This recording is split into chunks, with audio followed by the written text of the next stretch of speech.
I see everybody working hard. And of course, some people I can't see.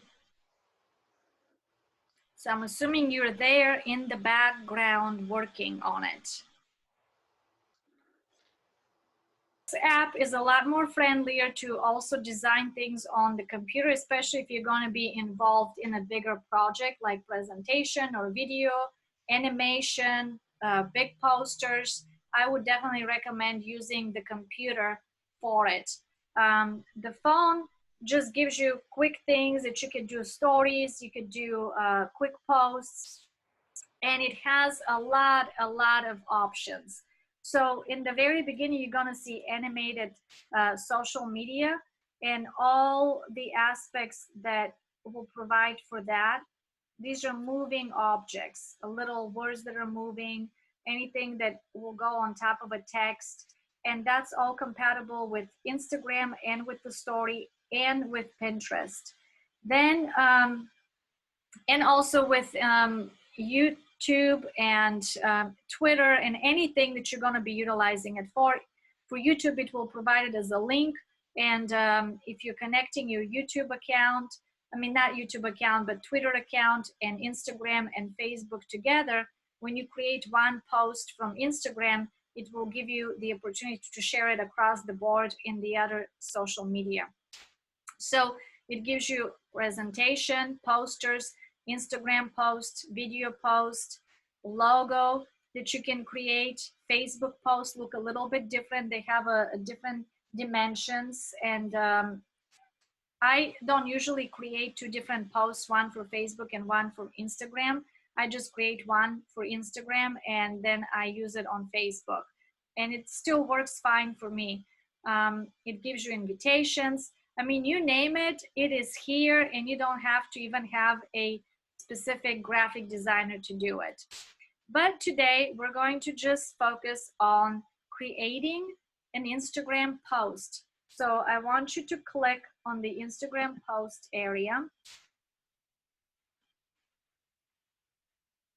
And under the Instagram posts, you will see all kinds of additional titles, like recently used. If you haven't used it, it's not going to say that. On mine, it's going to say coronavirus Instagram post, and it gives you different ideas. Then Earth Day Instagram, Love Instagram.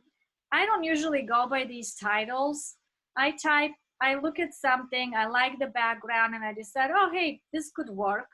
And everything is changeable and adjustable, but it gives you the main titles like Father's Day, Instagram ad, New Year's, Easter, all of that. So let's just say you go to the Easter Instagram post. You click on it. So find one that you like for Easter, or any kind. I mean, really, I'm just going to show you the overall how it works.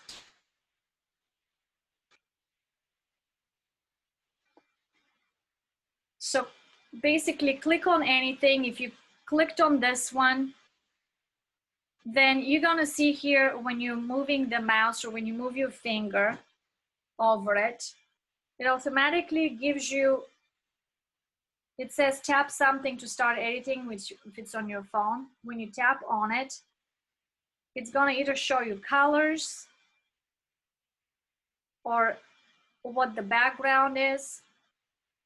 In this particular one here, you can change the message. So maybe it would be best if everybody just focused on my screen for a moment, and then you'll get the hang of it and be able to do it on your own and practice. And that's what it takes, really. It's just practice. Practice makes it perfect. Instead of having an Easter special, you could say book special.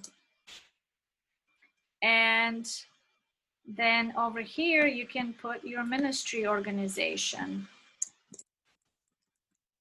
Or I'll do invisible mentors. So these are preset fonts. However, they're changeable, and you will find that out on the app as well. When you select the font, you can find out from here all the different fonts that it goes into. And you can create them to match your font that you're using in your publications, your style. Right now, I have been using this font for the previous publications.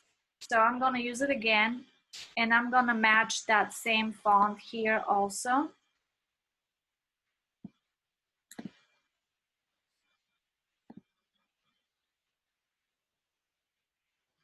With this. And so automatically matches it there. And then I will say, maybe I want to leave enjoy up to 40%, but maybe I'll say Memorial Day weekend special sale, 50% off. And then if you want to add something additionally to that, you just click enter, or underneath it on your app is going to say plus. You're going to see a little plus sign on the bottom.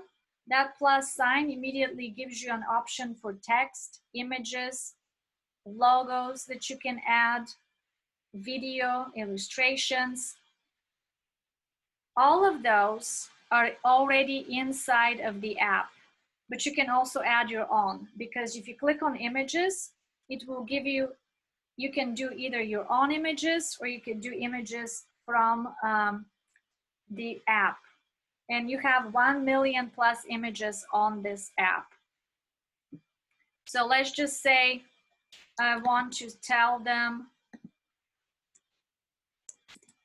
go to our website to get your copy. And then I put invisible mentors.com. So there you go, you have that, but it changed the font and it changed a little bit of my picture. So I want to squish it back down a little bit and then extend this a little bit. And then you click on the picture here and you can change pictures, you can change colors. For example, this color right here, if I don't like it, I can change it with my regular color that I have been using right now on my posts. And these have become kind of like my branding posts from the last several days. So let's say I want to use that color, so I plop it up here. And then on this picture, I go to photos.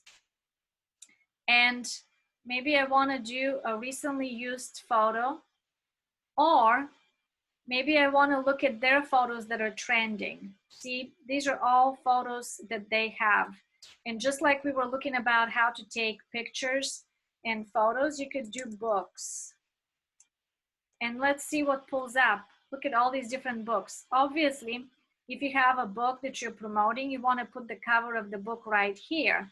But if you're just doing this for right now and you're saying, okay, I want to choose something for free, this is a free thing that you could add. But these that you see a crown, that means that it's a paid account, so you don't have access to these, you can't use them. This one is free, so let's just say I want to use this one and I want to remove that one. So I will take it to the trash, delete element. I will delete it and then I will resize it and move it over here. And then expand, move it back.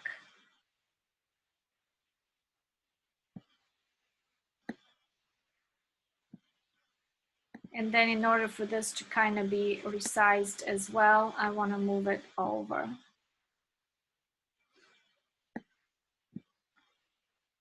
And you can see that it is pretty easy for you to start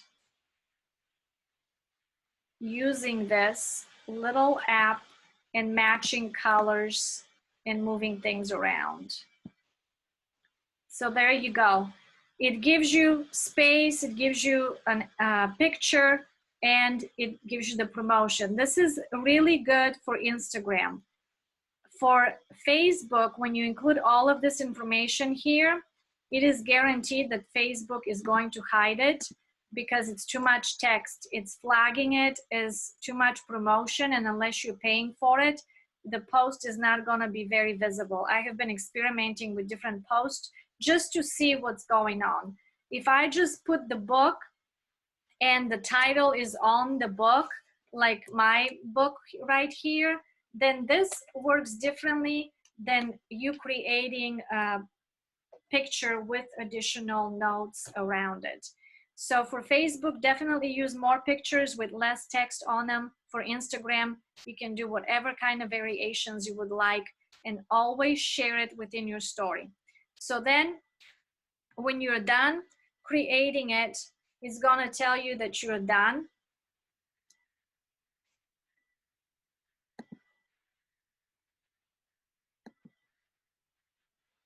And it saves it. It goes under your designs. So it automatically pops up here.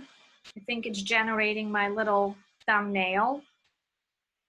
Designs that you don't like or you tried, I usually just move to the trash so that they're not crowding my space. These were just some things that I was experimenting earlier. The internet here is slow because I have so many computers running. So this is generating right now basically the same image that I just showed you guys. But it's there, automatically saves it, and you can always find it next time you log into your account. Okay, let's stop for a minute and let's open a little discussion here because I want to find out, were you able to follow me at all, or how are things going? Do you have questions?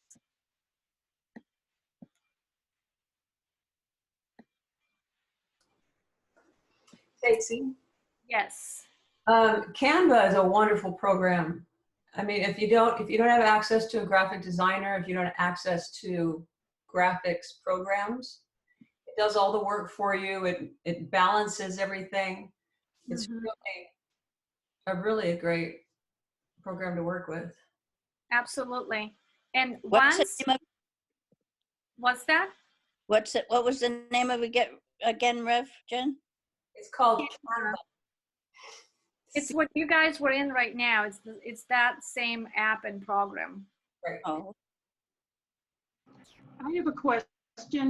Following up on Bishop's comment of older ministries using older colors and design and stuff. So you're saying you change your colors every year? No, I don't change my colors every single year. I'm just saying that there are certain colors that trend every year, and you can utilize them within smaller amounts in graphics, but you don't have to change your main colors. Like my main colors are not bright blue and orange. If you go on my website, it's actually gold and gray and white for invisible mentors.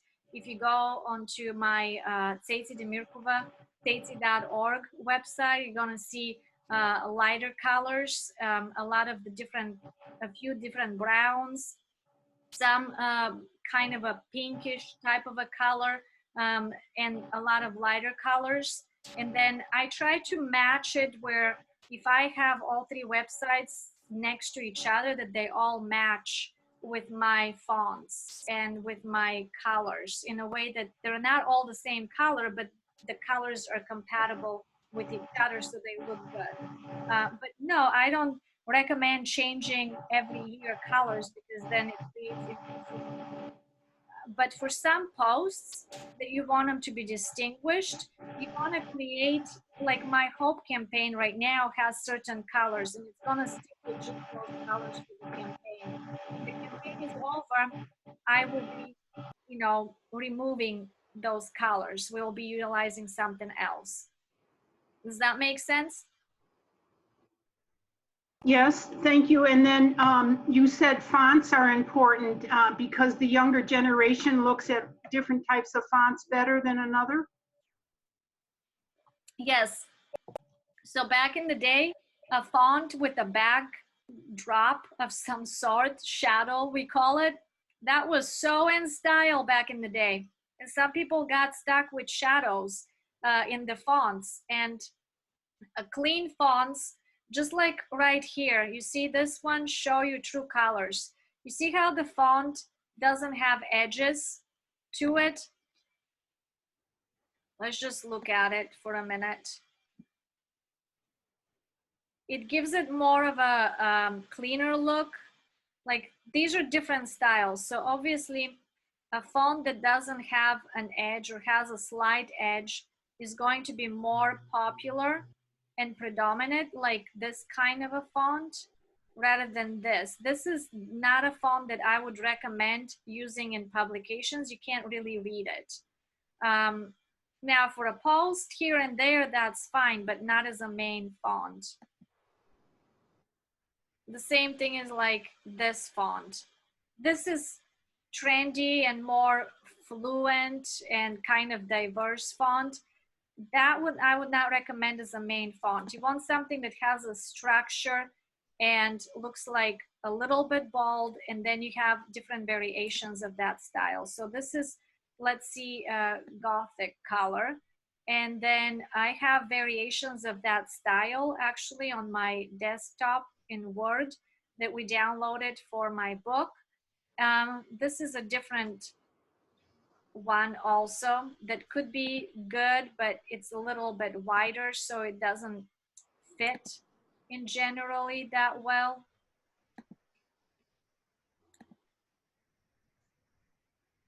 Fonts are different for online than you would be doing as a presentation in a publication, like something that you're going to be printing, because fonts that are like this are better for your website. It's easier to read and you don't have to crowd it with a lot of edges. Like for example, Times, let's see here, this kind of a font. This font, I mean, it's there, it's available, but it shows just a different style. And if we're not using it, then I'm not going to start putting it on my publications either. So if it's not on the website and it's not in my newsletters, I wouldn't try to use it in my storyline. So I usually stick with fonts that are like this, that are a cleaner look on the edges, because it's easier for people to read. Ceitci, could I make a comment? Yes. One of the things that I have found a good practice, you mentioned earlier the importance of being observant. Mm-hmm. One of the easy ways to stay up with what kind of fonts, what kind of colors, what kind of shapes, what kind of positioning on paper, these basic things. If you just go to a store, to their magazine area, Mm-hmm. and thumb through popular magazines. Yeah. You can start with the really corny magazines and see the kind of silly stuff.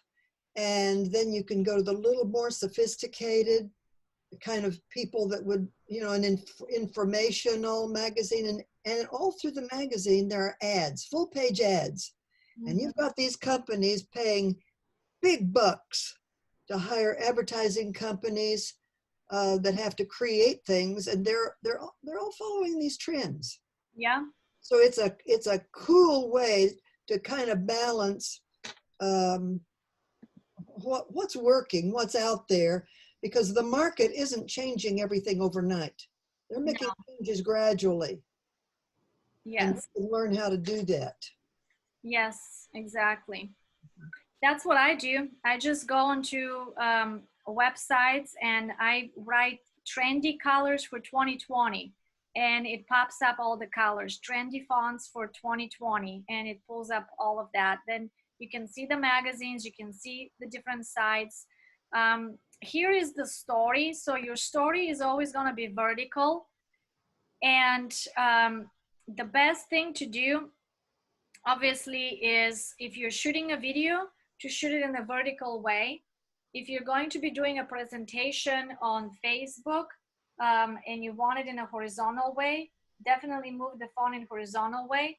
I do two things. I usually shoot the video in horizontal way because it's better for a website look and it's better for my Facebook look when it's horizontal. But it is important that it stays vertical for my Facebook story and Facebook, Instagram story. So what I have done is I go to Canva and I put the video in here.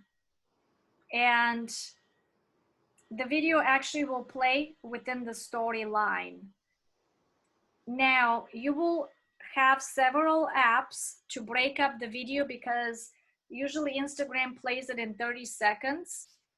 When you put it as an IGTV video, it will play the whole thing all at once, and you can connect it to your story and you can connect it to your Instagram post. But because right now I'm limited on how to show you that on the real screen, it just doesn't pop up there. What I have done, if you go on my Invisible Mentors, which is open on Instagram, and you look at the Hope campaign, the way I did it is I went on this app on Canva. I added the picture of our campaign on top, and I popped the little video on the bottom. And now Instagram used to separate a 3-4 minute video and a whole bunch of slides. Now it only does it up to 6, and then the video is lost after that. So what I do is I've given you on your general resources handout additional apps, and Canva is one of them, but then there is also the app called Video Splitter.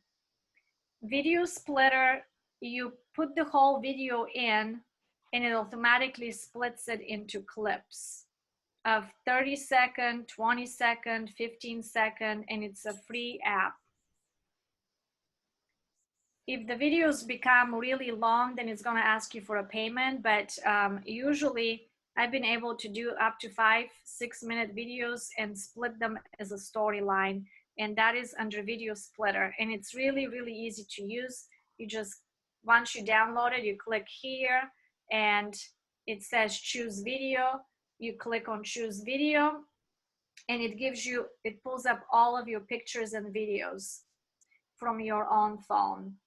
And then you choose the video from there and you click on it and it splits it automatically and saves it as a part of your picture, as a part of your photos in your photos area. So that app I have given you there. Also another app that I want to emphasize, and that's what Bishop was asking earlier, is how do you create posts that actually match? And that can be done through an app that's called Color Story. There are many apps, but Color Story basically helps you to coordinate all of your matching of colors. So if you go under New, once you download the app, you can select several pictures and do a batch edit. And then the pictures are going to all look the same, and it's going to show them in a little grid. So for example, these are my top pictures that I did, and you could see up to here, all of these are matching. I just selected several and I matched them on the grid with the same exact, oops, it becomes too bright when I do it like that. Can everybody see? So see how they're all matching on here on color? Because I'm selecting as a batch edit.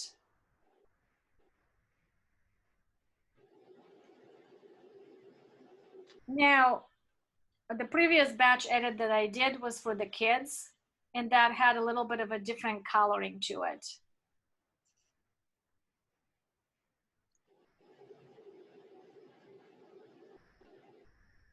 Can everybody see okay? That's it. You said the app is Color Story? Yes, color story. And that is listed on our resources. So Yeah. everything that she's been mentioning, I've been following on that resource handout, you guys. So it's there. The Yeah. general resource, so it's there. Because some of these names are different, like you thought maybe Rev Jim and Rev Ceitci was saying Canvas, they were saying Canva, but it's on the list. So Comments from the Peanut Factory. yes, so I've listed several apps that I use all the time that are very just useful and resourceful to have. So Canva is one, Color Story is another one. To create quick stories, the other app that I have listed on the resource page is called Unfold, and you can download them at a later time on your phone. Also, Airbrush has a lot of different filters that you can put. The same thing is with the Color Story. It allows you to use a lot of different filters, and then you can save the same filters that you're using on one picture to use on other pictures that you're going to be putting on that grid later, so that you don't always have to figure out now which ones did I use for the filter on this one. So it automatically pulls it up and you just put it on, and then it creates the picture with that same lighting.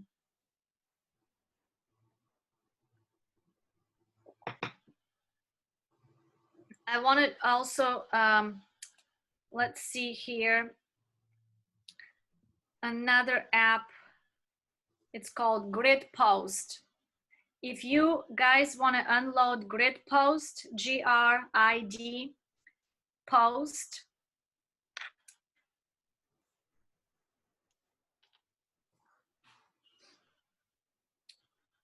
Grid Post is the one that helps you organize your posts if you're not doing it from the Color Story. Both Color Story and Grid Post help you to post directly onto your Instagram.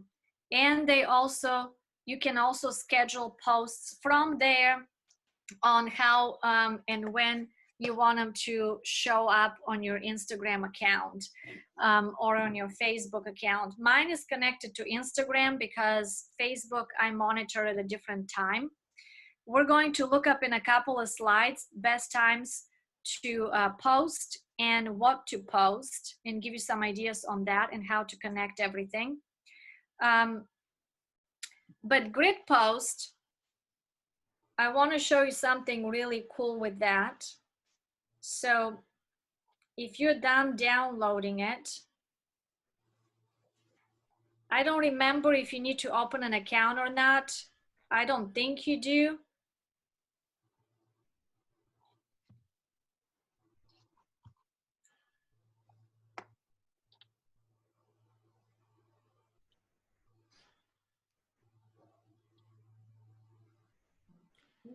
But with the little thumbs up, let me know when you guys have it downloaded.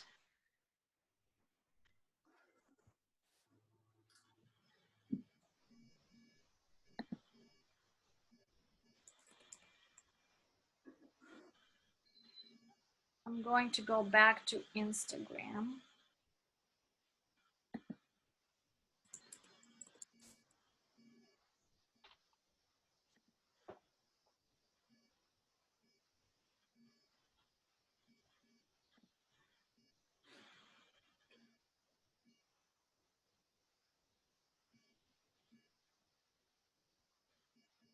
Excuse me, Rev Ceitci. So there's a couple that show up when you do Grid Post.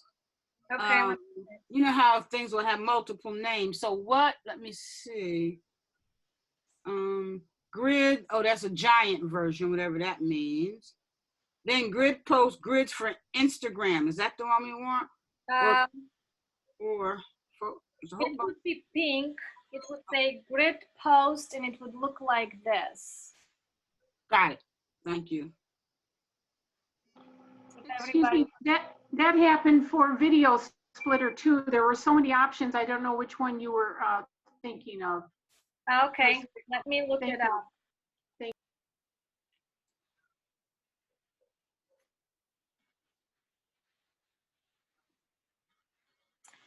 Video Splitter looks like this. It will say Video Splitter for Instagram, and it's pink.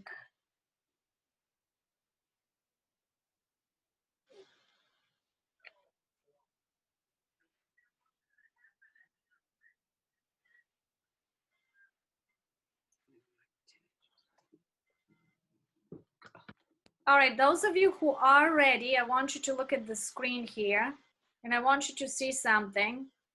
This is Instagram post of one of my friends. She's here in Tulsa. They have a church in downtown for, obviously, predominantly when you see the feel, it would be for younger generation.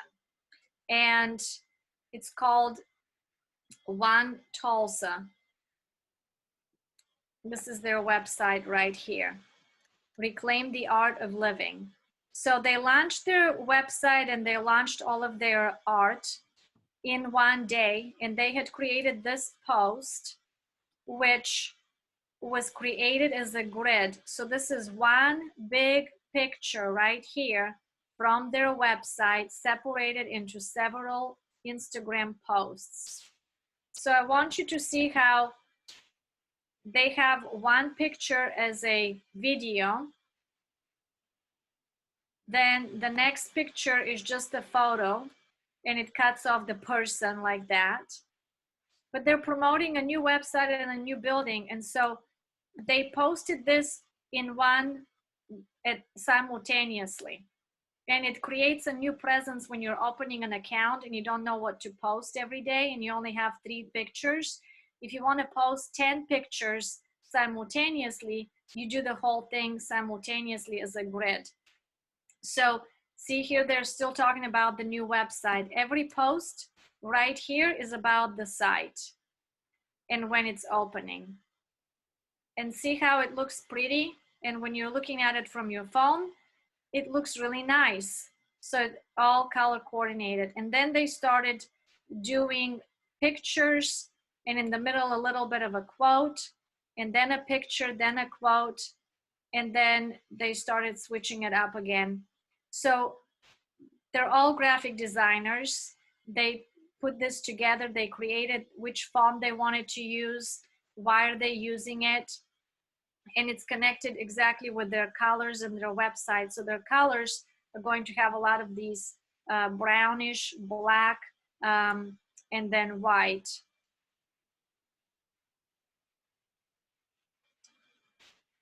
I love their page because it's nice and clean, and most of these images are not images that they taken particularly. They are images that I've showed you from Canva, that they basically use those images from Canva and make it happen, like this brush right here. This is an actual picture they took of those 2 kids, but this is not. Maybe this is of Tulsa, but this plant is not. So there's a lot of things that are done that look like they're real, look like it's the community, it's them, but it's really Canva photos. So really easy and a clean way to do that. And then on top, you can see here that they're doing an update, and that's their story. And in the story, they have created what they're putting together, and when it's the launch, when they're coming out, and they're sticking to their brand. So their brand is lighter colors, and everything is color coordinated for there. So branding works with keywords, colors, and pictures, and the right keywords and messaging. So we're going to be going into that in the next few slides. So I don't want to take up too much time here on just the grid, but I want to show you when you have a big picture like this. Has everybody downloaded the app yet? Okay, so if you go to the app and you open it and you see the grid, you can see that you can do panorama crop, or you can do photo grids on the bottom. if you do photo grids on the bottom, you can take any picture from your phone because it connects automatically to your phone pictures. And let's just say I take this picture. And you see how I did this last night, how immediately, can everybody see it, or should I stop the screen sharing? Let me stop this for a minute. Can everybody see me? Okay, so you see how it automatically separates the picture and it gives you a grid of what it does. So on the very bottom, it gives you how many grids you want to have. If it's 8, if it's 2 lines, if it's going to be 4 lines. And so if you select that, then it's going to look a little bit different. If you select the first one, it's basically going to cut the picture in 4. If you select the second one, it's going to cut it into 2 lines. And then the moment you cut it in whatever lines you want, then you press next. And then it's gonna connect either to Facebook official website, and I don't wanna connect to the website, so I'm just going to select close, and then it's gonna lead me to the next screen.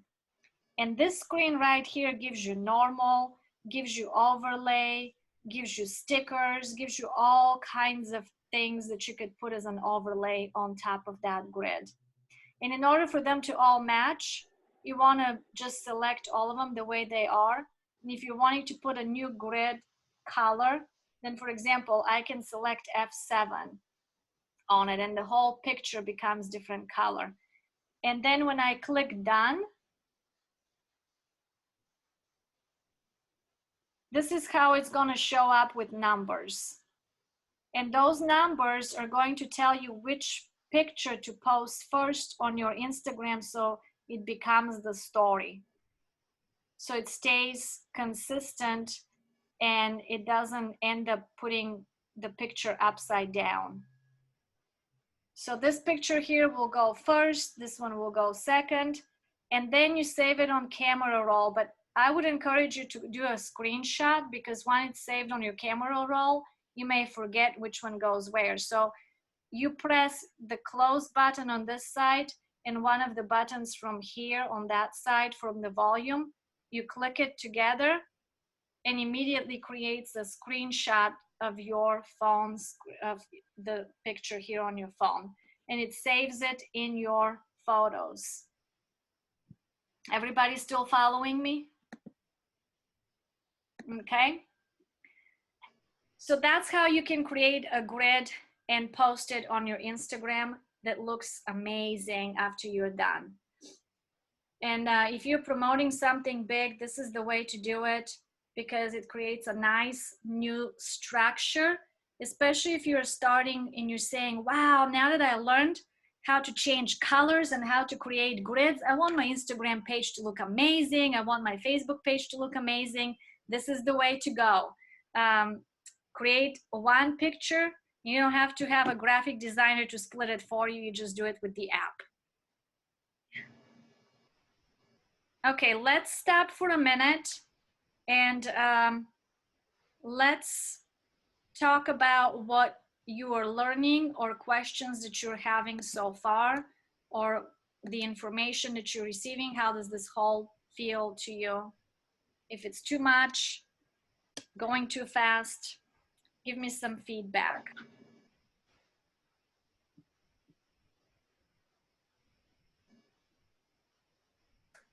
I have a question. Is there one app that will post to all of the social media, the Instagram, Yes, the Facebook? So you have everything. to connect your accounts, and I'm giving you an updated version of those resources, but is it Hootsuite? Is that how you pronounce it? Okay, that app, you can access your account on your phone. You can access it online. once you connect all of your apps, you can pre-schedule what message you want to send out at what time and when, and that's a great way not to waste time every single day, especially if you know when you're going to be posting throughout the week, to pre-schedule them through that. I use it, and I don't use it every day, and I don't use it every week, but there are times when I have used it consistently to schedule posts, especially if I'm traveling and I'm really busy and I know that I'm not going to get to posting a whole lot of stuff.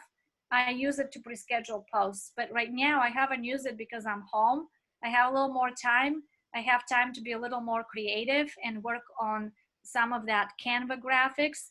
This is a good way to relax when you want to take, time from politics, time from the virus and all of the news around it. Start creating something with your hands. Use your imagination, and it's going to flood you with new ideas, and just to be able to present your ministry well. And then the same thing is with videos. While we're on the subject, you can color coordinate the top of the video before you post it, because once it's split and it's given to you in before you actually save it in your photos, you can put a layover of the color that you want the video to look like, so it matches everything else. So if my video is too dark, you can lighten it up with the different filters. You can make it pinkish looking, you can make it bluish looking, you can color match.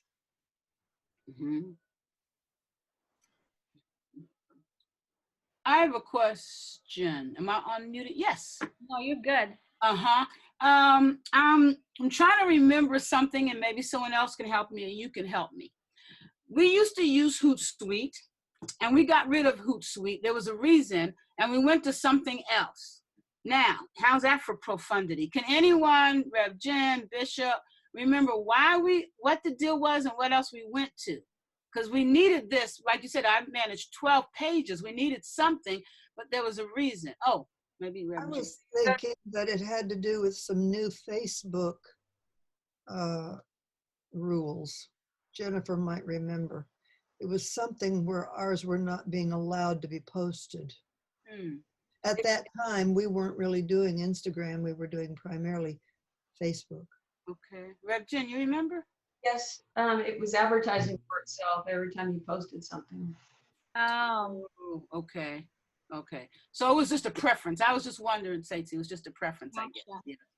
So everything on Facebook has changed as of last month. All the algorithm has changed. All of the back structure, back offices has changed. Yep. So we even knew in January about Facebook and how it was circulating posts and views. It's flipped. So people that have followed you for a long time may not be seeing your post at the moment because the algorithm has changed. They do the algorithm changes often. And once a new algorithm is done, the best way to get back on the right algorithm, use systematic keywords in your posts so that people know how to find you.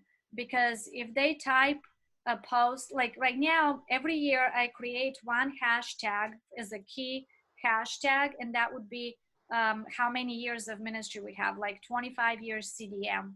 And last year was 24 years CDM. I would do 24 CDM, 25 CDM, and then I do hashtag changing a generation, and then hashtag invisible mentors. Those are my three main hashtags. If you type it up, it's going to pull up a bunch of posts that are connected to me. So people will begin to notice those posts and will begin to notice the hashtags. For the longest time, Facebook didn't care about hashtags. Now they do. So you want to be including hashtags in Facebook posts, in Facebook stories, and Twitter. Twitter was the one generating hashtags all the time. Everything was working on hashtags. Now everything else is working with hashtags. So that's why we were talking about identifying your keywords for your organization and for your vision and for your mission. you can use those words for hashtags, so that you create the systematic flow of what you're posting. So my hashtag for Ceitci.org is probably going to be a little bit slightly different than Changing a Generation's hashtag. On that one, I do BG Children, I do BG Education, because that stands for Bulgaria. I just create a little variation. And then for Invisible Mentors, I do empower, educate, webinars. I mean, I just look up which hashtags are trending right now in the area of education, and do I want my post to show up when somebody types a hashtag education? Do I want my post to show up underneath that? There are times when I don't want my post to be connected to some weird hashtag that's out there, so I'm not going to hashtag that post like that. But if you're trying to promote especially education, evangelism, promotion of your ministry, if it's connected to human trafficking, it's connected to children, to women, right now all of those hashtags are trending. Trafficking and human trafficking, social justice, those are hashtags. You can hashtag a lot of your posts if they're connected to your organization in that way. And when somebody types it up, you're gonna pop up if you're an open Instagram account. I am closed Instagram account on my Ceitci account, so it's not gonna pop up with all my posts because they're private. But once I open it, it will flood the posts when they're typing them. So that's just something to consider and to keep in mind when you're choosing keywords. And keywords can change every year, depending on what you are trying to promote during that year. But before we take a break, so it looks like we're going to go all the way until 5 because we still have a lot of information to cover. I want to show you how YouTube works, how Pinterest works for promotions and blogging, and a few additional things that are going to be really, really good. But I want to share my screen again, and I'm going to go back here.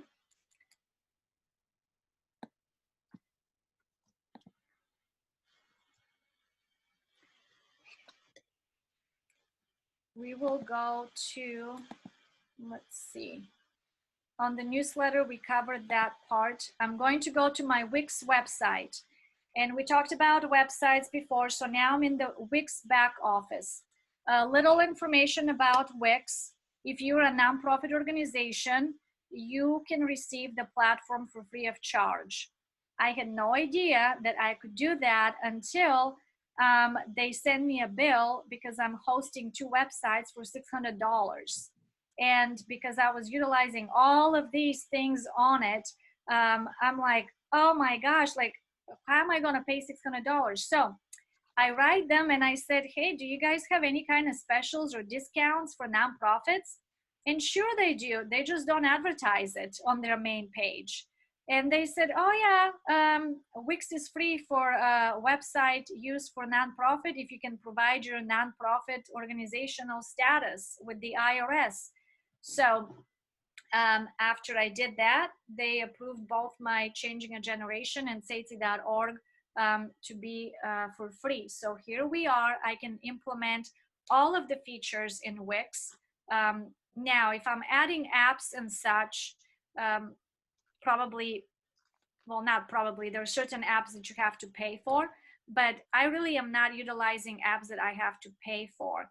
So I'll show you, for example, when you go on my donate page, I created the form and you can connect it to the app that they offer.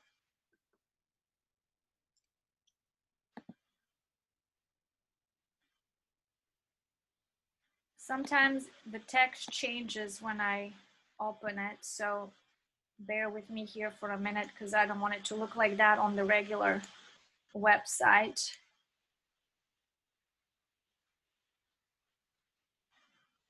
And then you publish it, so it automatically goes up there and is done.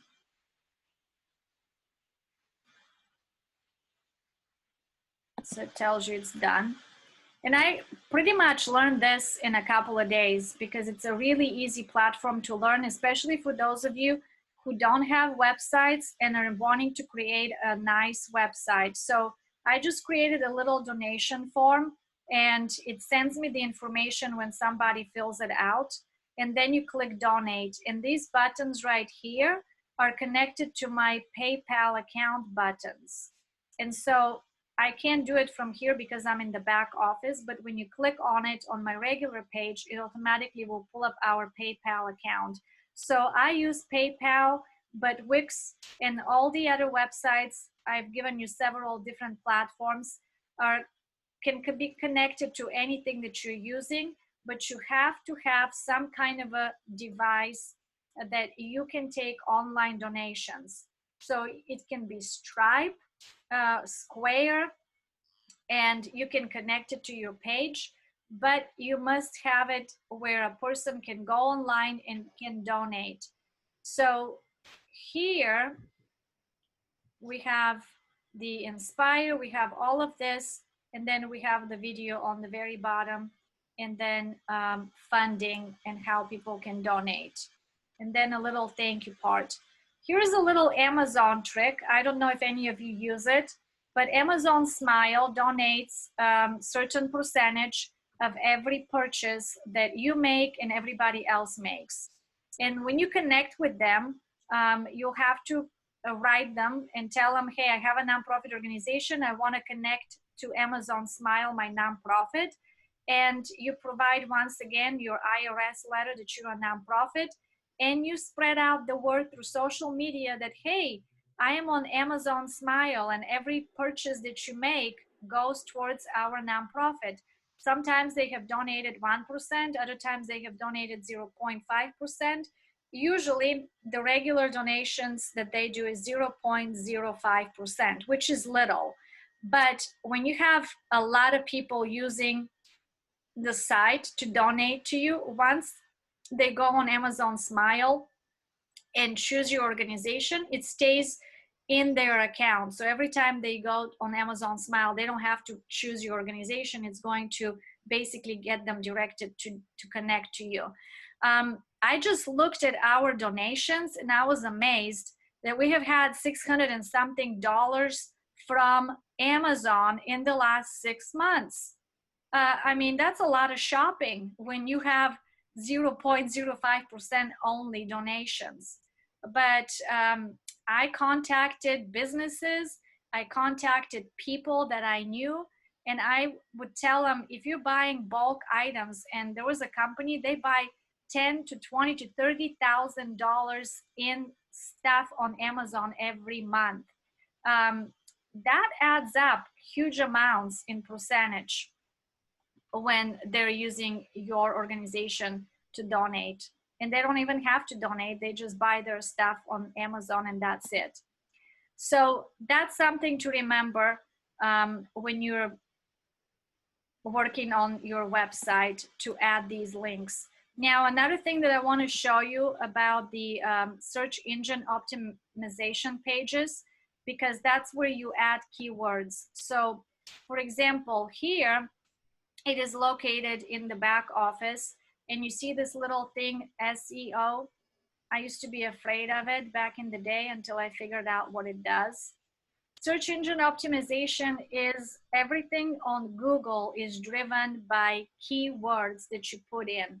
So your keyword, when you start in the beginning, it allows you to add page info, what your page is about, the layout. Mine is a standard.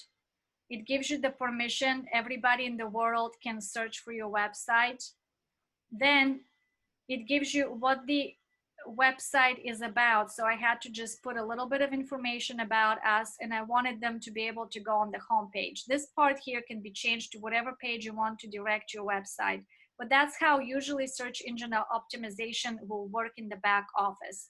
Then it will give you an information here if you want to share your website via social media. Because when somebody types in your website and only your name comes up and there is no emblem on it, that means that there is no image upload on it. So always upload an image in your search engine optimization area. I know that I'm talking probably over some people's heads because you've never designed a website, but for those of you who have, and you haven't connected your search engine optimization buttons, it is very important. Otherwise, you're not going to be found at all on the web. So what is the best description on social media networks? Well, mine was, for the last 2 years, I'm promoting the book. I'm a speaker, I'm a CEO, and that's what my little blurb is all about on here. It allows you to up to like 200 words or something like that. And then you have advanced search engine optimization. So here you have custom meta tags. This is where your keywords go.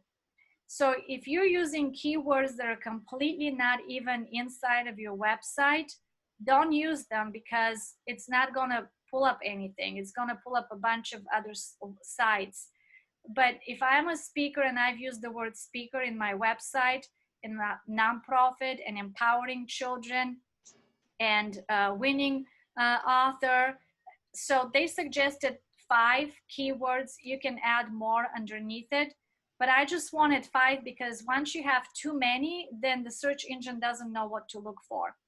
And this works great when you're writing blogs. So I have a blog page right here, and the blog page is the exact same thing. You have the way to create it with search engine optimization and add all of those keywords into the search engine on each page. So every page can have different keywords depending on what you want people to search for. So if my blog is going to be more about Bulgaria and children and feeding and trafficking, anti-trafficking, then I want those keywords to go to that specific page. So you don't want to just toss all of your keywords on the home page. You want to spread them out onto the different pages on your website. So it pulls up different pages at different times. One thing that I learned when I had hired a search engine optimization person for my website was that once you have 5 specific keywords that you're using, that you needed to repeat them between 10 to 15 times within a blog in order for the page to be pulled up on the search engine, on the top of the search engine. So for example, if we're writing about children, and if we're writing about anti-trafficking, then within one article of 3-4 paragraphs, we had to use the word children and trafficking and Bulgaria within one sentence or separate sentences in order for the search engine to pull it up as a priority in Google. Does that make sense? Everybody's good? I only can see 4 faces. Excuse me, repeat those words in one sentence 5 times or all throughout the article? Throughout the article, but if you're grouping them together, for example, if you're saying children suffering from abuse and trafficking in Bulgaria are going to be the predominant target of traffickers. See how you can connect a whole bunch of words within one sentence? And then the next sentence could start, trafficking is largely predominant in Eastern Europe. 80% of traffickers. And so you utilize the word over and over without too much repetition by starting sentences, but it needs to be utilized several times in order to see your website pulled up on search engines. You can have the best website without the correct keywords on the back end, and it will be nowhere to be found unless people specifically are looking for you. So here is what I did, because I utilize everything to work on my behalf for our search engine optimization. So I would go to my Ceitci.org website, and in the dashboard, it would show me how many views we have had and if I have any new visits this month or not. So this is in the weeks of April 17th through the 15th. We had 169 new visits, and I'm down by 9%. But I also had 98 unique visitors.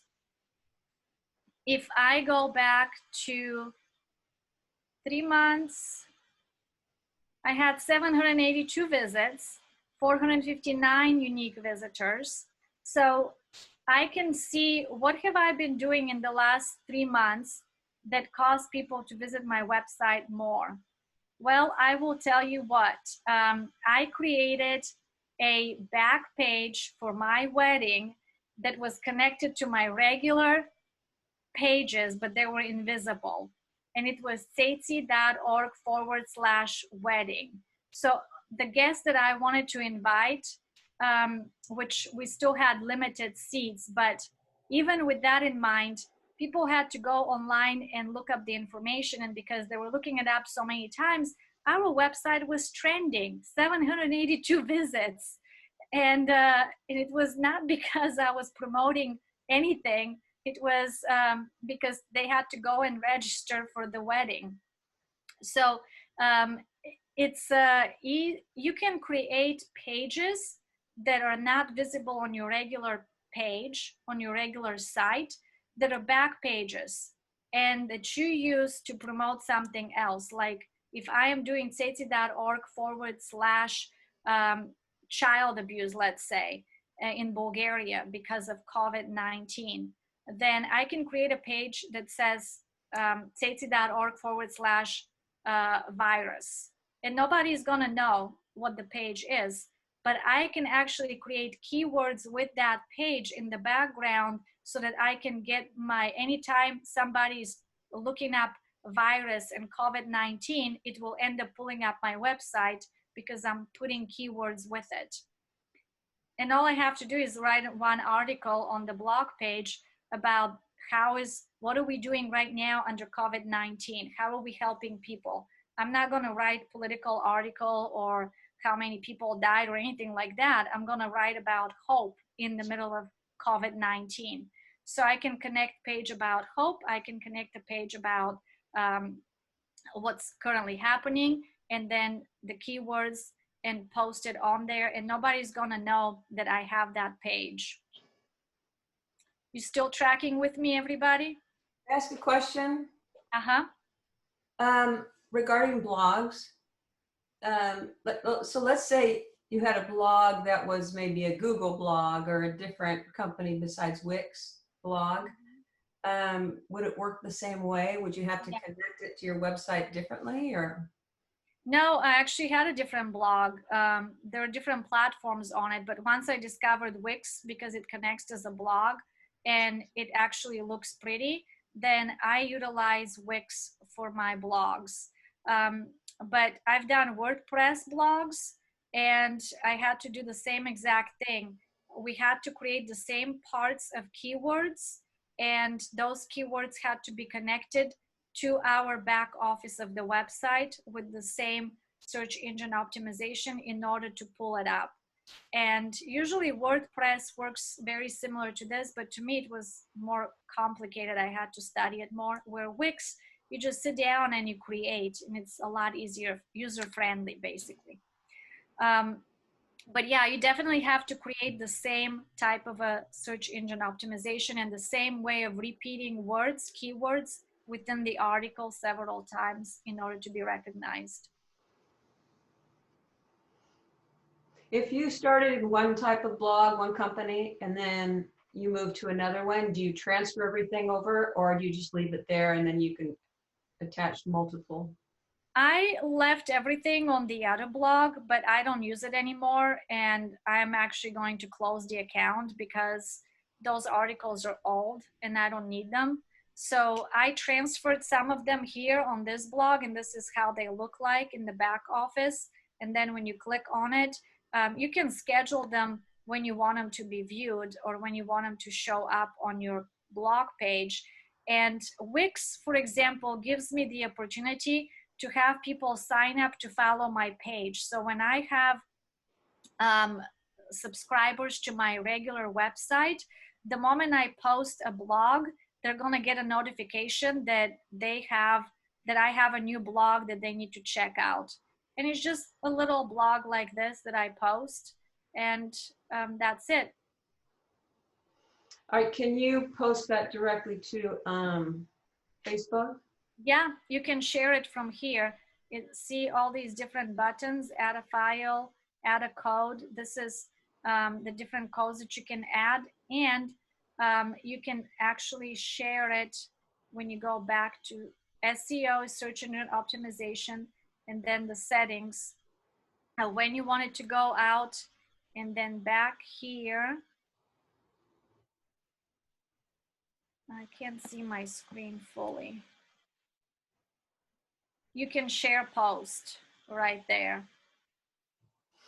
Okay, thanks. Question, please. Do you hashtag on websites or only on Facebook and Instagram? No, you can't hashtag a website. No, on a website. No, on the website, you're going to use a keyword. You can't use a hashtag.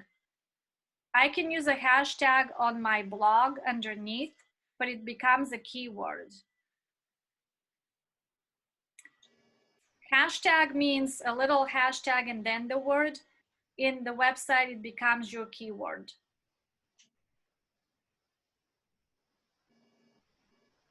But you can use the same exact words that you're using in your hashtag on your website. Could you kindly repeat that? You can use the same hashtag words that you're using on an Instagram post or a social media post as a keyword in the back office for social, for the engine optimization.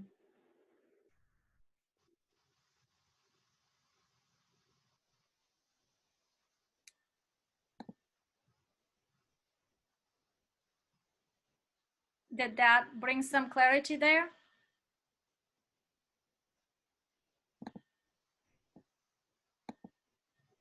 Okay, let's switch back screens and take a quick 10-minute break. We're gonna come back and resume with the rest of the information. And we will try and finish everything by 5. You learning anything new? Good. I had sent you a question about something too. Do you want me to just ask it? Let me see. It was about a threefold. Go ahead and ask it. Are the threefold brochures style out of date? No, I do my newsletter as a threefold, but that's because it has an envelope in it. But here is how we do it. I'll show you one. By the way, those come pre-folded when they're printed. And then I put the envelope inside here, and then they get sent out. Obviously now they get done here in Tulsa and they do it for me. So they do the stickers on the sides and then they mail them out. We've done them in envelopes as well. But if you're doing a brochure that's threefold, you know, that's a little bit outdated. I recommend 2-fold brochures, kind of like the one that I showed a little bit ago. You can have them in different sizes. This is just more convenient for me because it's a smaller size and it's lighter to transport rather than big brochures. And then I also have found out that cards like this that are 5x7 are great for just a quick way to reference somebody to your website. Nowadays, brochures are really not the main thing. People like to see your website and feel the website. So they're not going to, they're going to throw the brochure away. So I stay away from just a lot of regular publication just because they're not going to keep it.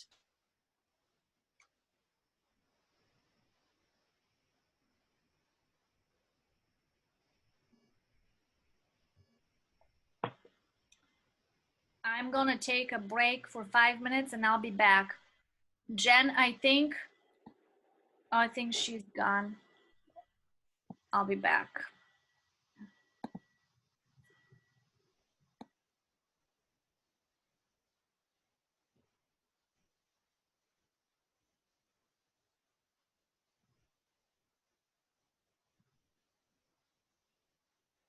Hey, Sandy.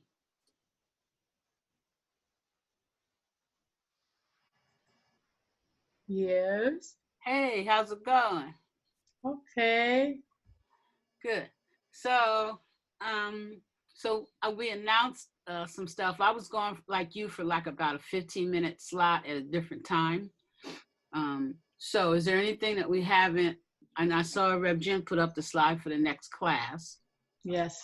So I don't know. We are, I believe, having a WIN table talks in June. Yes, yes. It'll be on Facebook, obviously. I don't think we've talked about that. Okay.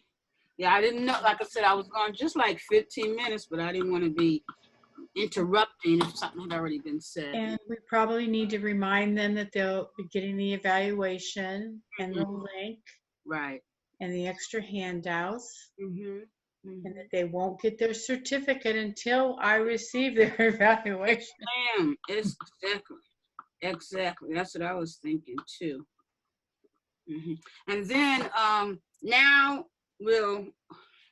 I'm just thinking, yeah, so right away, any newbies will start to receive the Wednesday WIN email letter. Right. So I'm just making That's on my list of things to do to add them. Actually, probably if they registered through Realm, they should automatically be on the list, but I will check. You need to check, yeah, because remember I had that question, and the reason it came up wasn't because of WIN, because of something happened at Mag Camp.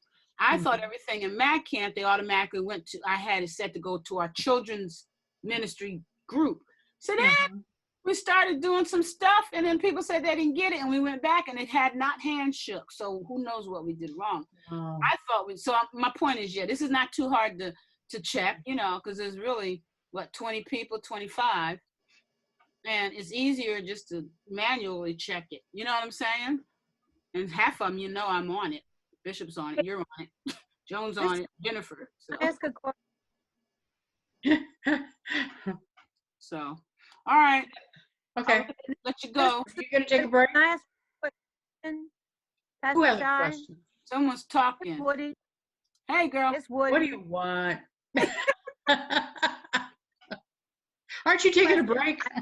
People that are not here that really need to be here because I'm a board chair at House of Hope, and we're trying to figure out a lot of this stuff right now.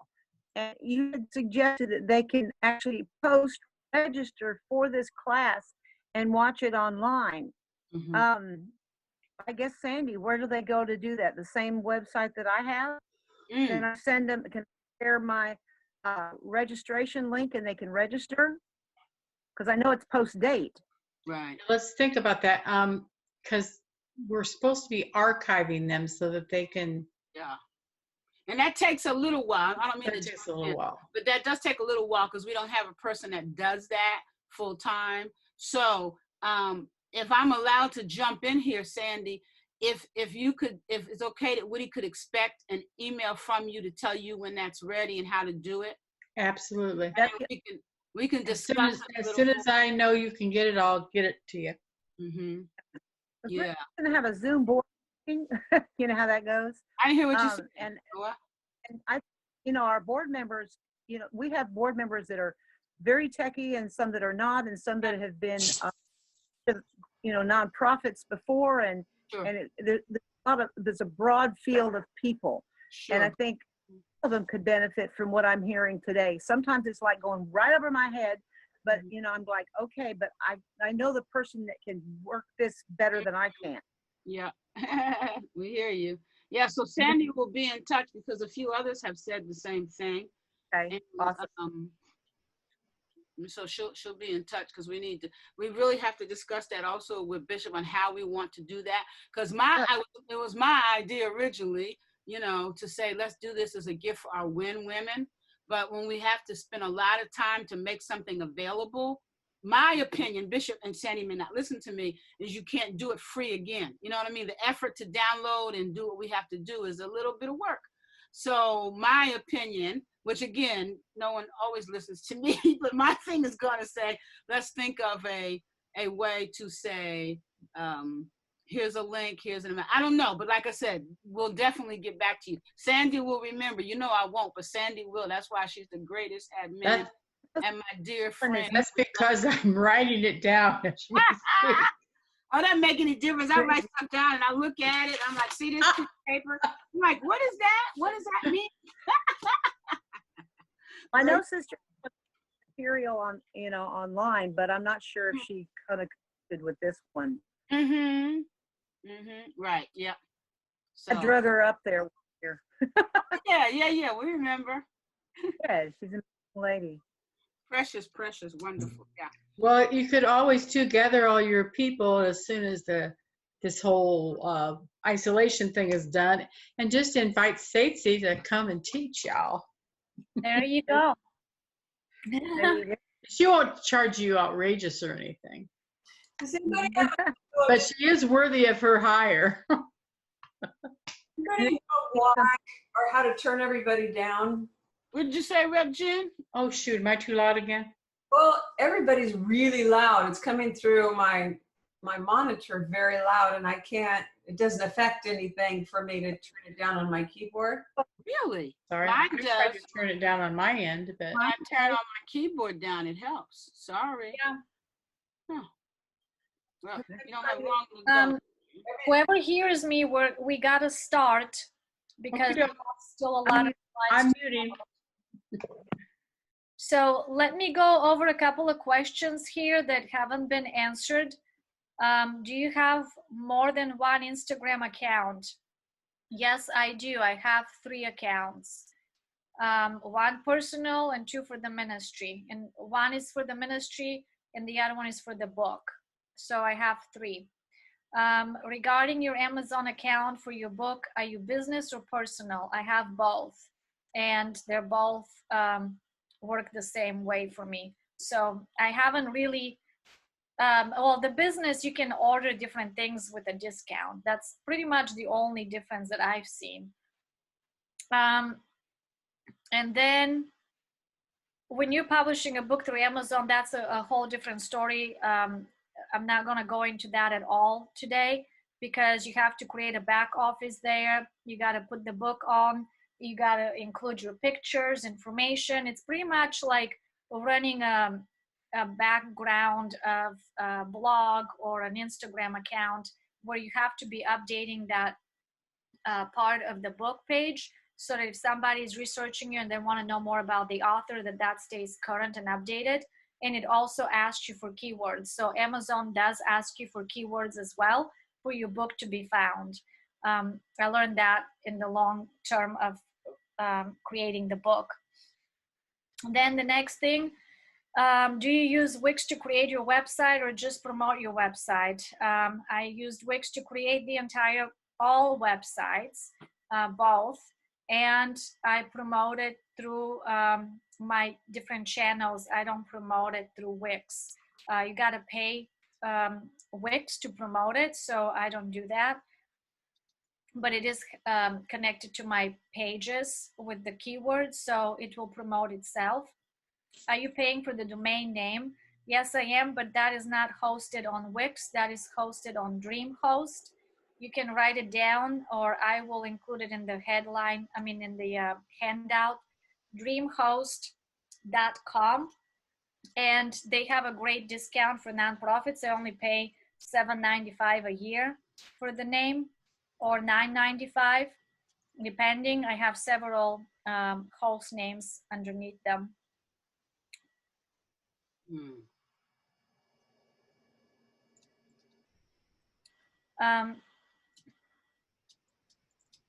I'm writing myself a quick note just to remember to add it into your handouts. Any other questions before we move forward, or any observation? What are you learning so far?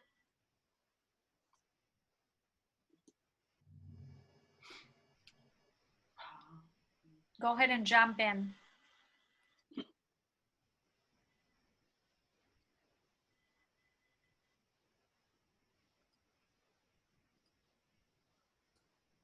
I think we're really learning a lot, Ceitci. It's going to take a little bit of time to process.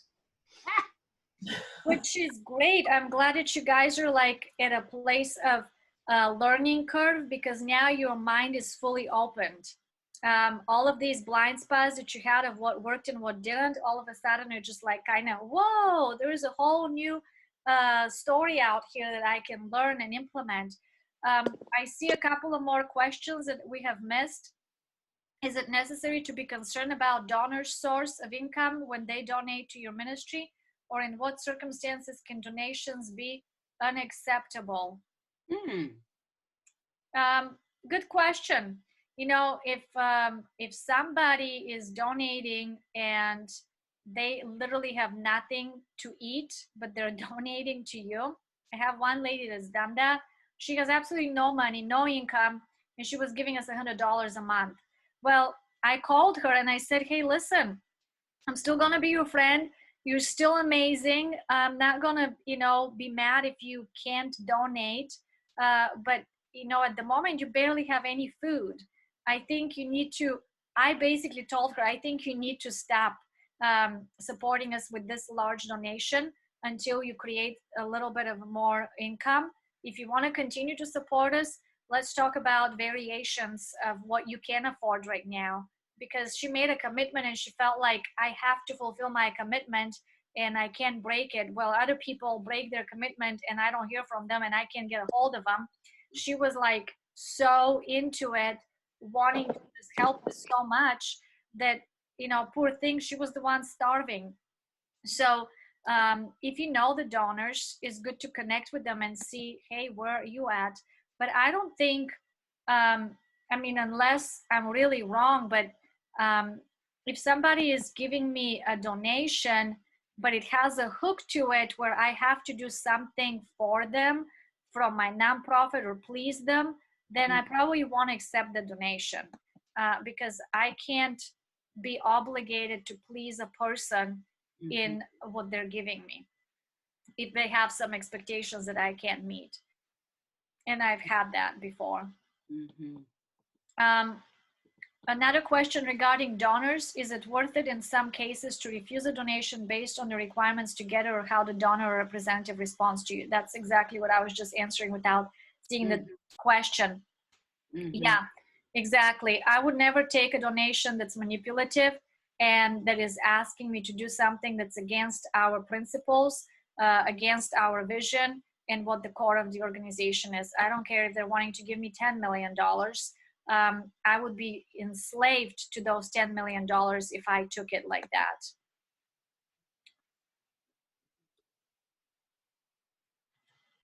You mentioned new fonts to catch people's eyes and thoughts better. Which ones are they? I really would just recommend going on the internet and just typing your question, catchy fonts for 2020, and it will pull up a whole list of the fonts that are available right now. And you can even download them. It will give you download links to add them to your keyboard or to your Word document or whatever program you may be using. I see that there are some more websites that have been added, so Sandy will put those in the list of websites. So that is good. All right, if I have not covered your question so far from this chat, please feel free to ask it before I move on to the next slide. I have another question. Is your Amazon account business, and because you connected your books with that? It's not. My account is both. I have the same.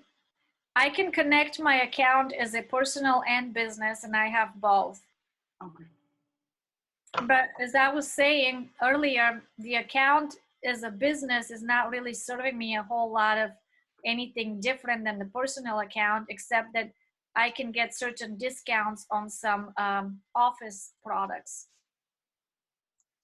But as far as me selling the book on a business account, it hasn't made any difference.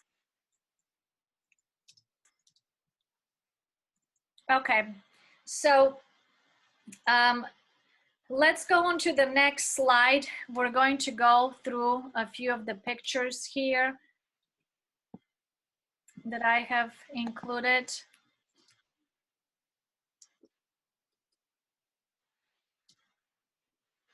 Picture taking tips, we end up seeing this. We talked about reports, social media, and posts and blogs. So the next slide here is how 6 simple ways to turn your likes into donors. I have a full handout on that I have sent, or maybe it hasn't been sent because I didn't want you to look at it ahead of time. I have several handouts that are going to be sent after, and I did that on purpose because, you know, some people want to read ahead of time, and then that creates scotomas when you think you know everything ahead. So I left it for after. But the first thing is establishing constant presence. And here is the situation with establishing the presence. Did you, Betsy? Yes. Did you say all that reading ahead creates strokes, mental strokes? No, creates scotomas. I'm just being funny. Yeah, exactly. You know, I mean, I know people that want to read everything ahead of time, and then they're like, oh yeah, I know all this. Mhm. Well, that's why I don't give all the information ahead of time. Right. Okay, so consistent presence on Instagram, Facebook, and everything else. So if you have an iPhone, we're going to learn right now. If you don't know this, you're going to love this. But you know how sometimes you go into a story or you go into a presentation and you're looking how a website is being scrolled through up and down, and you're like, wow, how did they do that?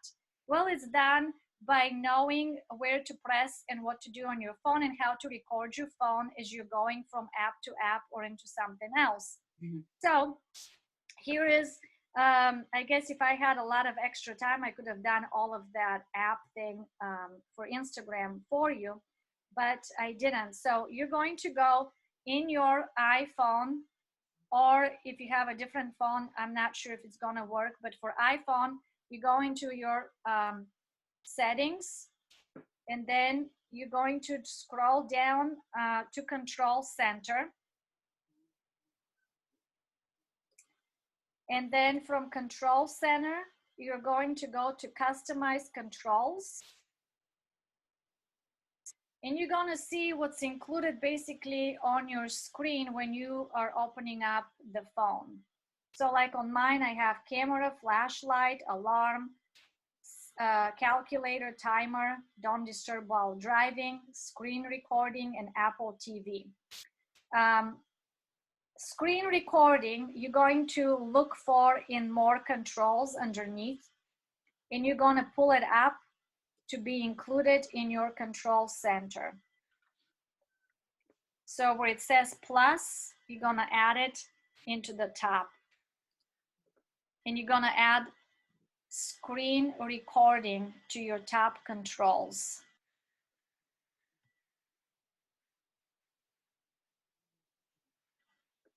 And let me know if everybody did that, because you're down there. You're going to go exit back out of it.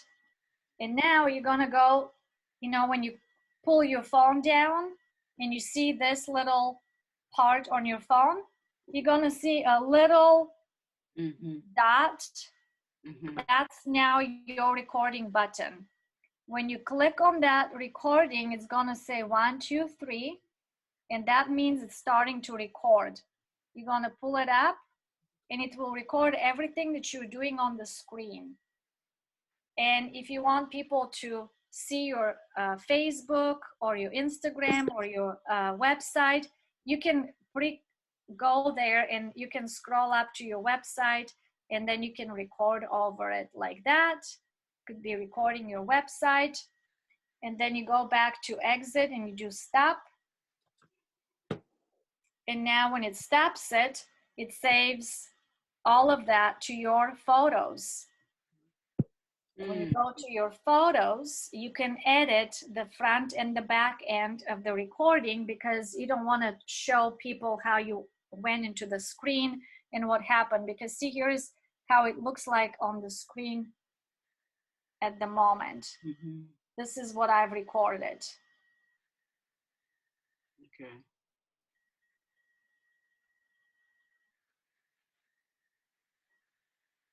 But this is a really cool little advertisement for your Facebook, for new book, for new blog, for whatever is coming up. And you just record it, and then you edit the front and the back. You put it in Canva, and you're good to go with the little fun story post. Excuse me, I'm on Android, so what am I searching for? What was that first thing we were searching for? Well, see, I don't really know Android, so you'll probably have to ask Google that. How do you create screen recording with Android? And then it will probably give you the steps for it. But the keyword is screen recording. Can you, I'm sorry, can you go back to after you did the settings, and then you came out of the settings? Okay. Actually, I have that on the general chart that I'm going to give you, but you're going to Control Center, Customize Control, Add and Organize, and you go to the actual Customize Controls, and then you look up to see where it says Screen Recording, and you pull up that little screen recording. You just click plus, and it pops up on the top.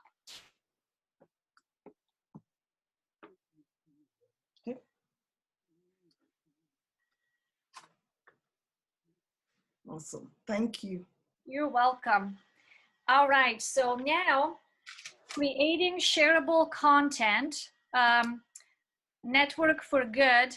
I've given you guys that website several times, and I have it listed on your additional handouts, and I've also taken some PDF information from them as well and created it as a handout.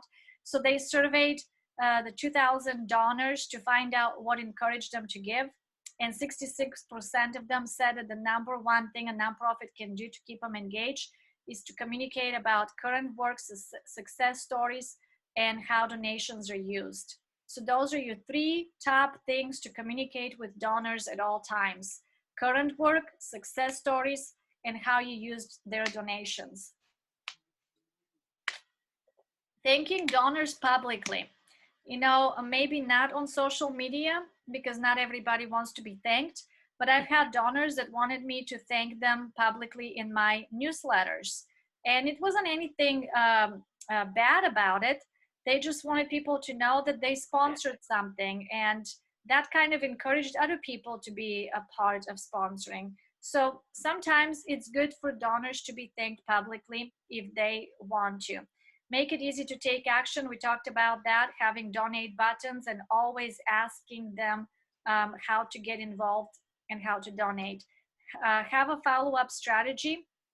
So here I'm going to show you how to create a shortcut message on your iPhone so that you can send out messages by just typing one word or one letter. So you're going to go to your settings again on your phone. And I'm sorry for those of you who have a different phone than an Apple. But you're going to go from settings to general. And under general, you're going to look for keyboard. You're going to click keyboard. And then you're going to see under keyboards, text replacement. You're going to click on text replacement, and you're going to see a little plus on the very top right corner of the screen. And you can write a little phrase, like I did one that says, "Thank you so much for donating towards our Hope campaign. You have made a great difference not only for our ministry, but also in the lives of many children. This month, we donated new bags of food and boxes to 400 more families. We appreciate you. And then Ceitci. And then the shortcut is HG. That's it. And then you save it. So whatever you want the phrase to be. So next time somebody donates and you see that somebody has donated and you're like, oh, I really want to thank them. You create the message that you want to send. You pull up the message, text message on your phone. You type in the name of the person. And then all you have to do is put the two letters like HG, and the whole sentence automatically shows up.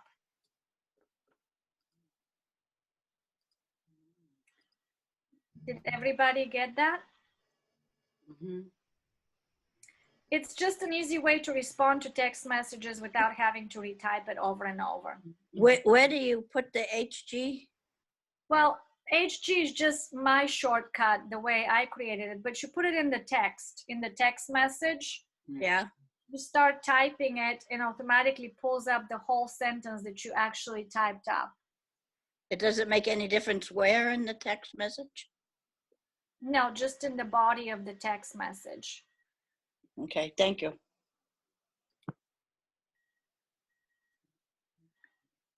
So then the next step here is we have a little video. How to do automated responses. I found this on YouTube and I thought it's a lot easier to explain it through a YouTube video rather than me explaining it, because going back and forth with these screens, it's a little bit difficult. So Jen is going to play it. Is it this one, Ceitci? It's the one with the guy. Oh. YouTube ranking 3 YouTube. Oh, actually, No? no. Okay, I'm gonna go straight to it then.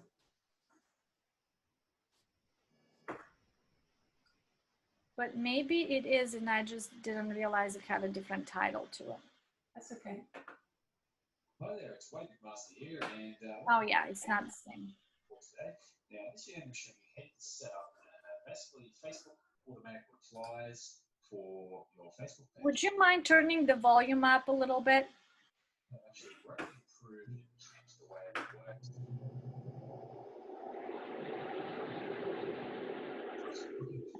I thought I'd create this video as an update, and That's good. 2020 I made this video, and thought I'd help you guys out, and that way you can see how it all works now that it's sort of changed around a little bit. So basically, the idea is that maybe you're not always at your Facebook page, maybe you are getting a lot of people contacting you about things, and you just need to sort of get some info back to them, basically try and handle the situation a bit better while you're not able to respond straight away. So the way that works is basically, to set this up, what we do is we go into settings at the top here. So we visit our page here. This is actually the page for my web design business. We go up to settings at the top here. And then down the left, we've got a messaging section. And then we basically can play with it from here.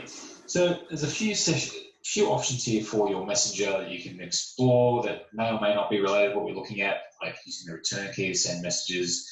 One of the things I do like is to show a greeting. So one thing you can do if you want to sort of give a bit of information before they even contact you, you can turn that on and then change this message. So you get a nice little preview of how that looks just here. We can also include the name. I like to have the name there just because it is good, just nice little personal touch. But what I can basically do is I can change this to say, is there anything I can help you with today? If you require any information on my services, you can also check out my website. Yes. Well, you see we've got like we run into a bit of a limit here, but you can still get the idea. You can also check out my website. Maybe I'll actually I've got a shorter version.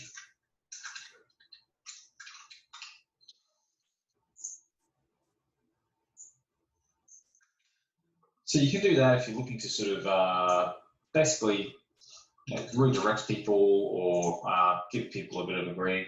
You can personalize it. If you're someone who uses a lot of really loud language, or someone who has you've got a bit of charisma or something about the way you talk, the way you message online, you can actually employ that and go past the stock standard response. You can say, is there anything I can help you with today in regards to web design or graphic design? Ask. Right. So I've added this, I'm going to add this onto my page right now. I'm going to save that. And so basically I've set that up now. And so anyone who logs on to message me is going to see this bit of text. Now, before we go any further, obviously you can see here we've got things that can set up a link for your messenger. So that way, if you want to direct people to Facebook, you can do that. You can add it to your website, something we're not going to go into here. But the main thing is we're going to go into this section. The last section here is about basically giving, you can add people's names to messages. So if you've got a team responding, you can actually set names so that they know who they're talking to. So that's something else you can look at also again in another video. But we're looking at automated responses. In the last video, we only had a handful, but when we go through to set up now, working from home is trending. But what does working from home look like today? It's not this. It's doing this. Remove the ad. Thanks. You'll see on this next page here that we've got all of these different options that we can basically work with now. I'm also not going to explore and work with all of them, but I'm going to explore one or two, and we're just going to cover the others briefly, so that way you can basically have a look and know what you've got here. Now, if you end up in this section here, it's just the automated responses tab down the bottom. It's pretty straightforward. The first one is an away message. Now, this is probably one of the more hands-on ones because you can actually set up a message that comes through. So and you see here, it has a perfect good explanation here. When away messages are on, you can manually make, you can set up time, and it'll send an away message to someone who pops up to message you. So the idea is that I go into edit here and I set up a schedule. So first of all, I can alter this to suit. So we're not here right now. Maybe I'll change it to hours. I'm not currently available.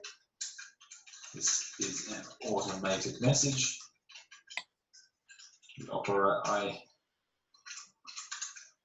I operate within hours Monday.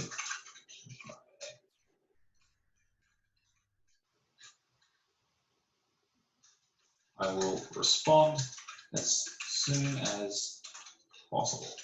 So that's our little message, and what we're going to do is we're going to add in some times that we're not going to be here.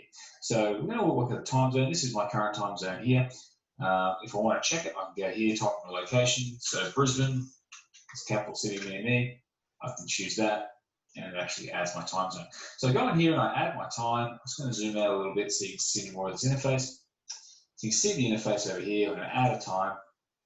And the first one I'm going to do is I'm going to go Monday to Friday. And I finish up, let's say I finish up at 4 p.m. or 4, say 5 p.m. until the very end of the night. Add another time. Also, I've just realized I've only added Monday and Friday instead of Monday to Friday, so I'll go through and click all of these days. I'll do the same again, but this time we'll go 12 a.m. until, let's say, 8:50. We'll go, 8:59 a.m. So I'm away. Obviously, I'm sleeping at these times. I'm having dinner. I'm spending time with my family. I'm not going to be answering Facebook messages for my business only during business hours. And then again, I can add another time. So I can choose Monday and Saturday, or Sunday and Saturday, I should say. So I'm not available during these times. So that basically allows me to inform people of the times that I am here, So I can say, instead of business hours, I can say business hours. Then you can go ahead and stop it. It just goes more into writing his text messages and all of that. But what I wanted you guys to see is just how easy it is if your Facebook and Instagram are connected together. And that once you create this in the back office of Facebook, that message is also transferred into the Instagram Messenger.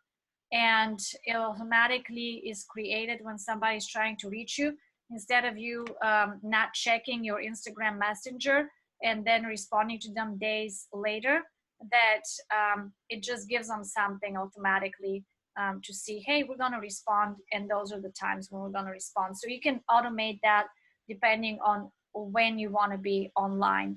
So then let's go on to the next slide.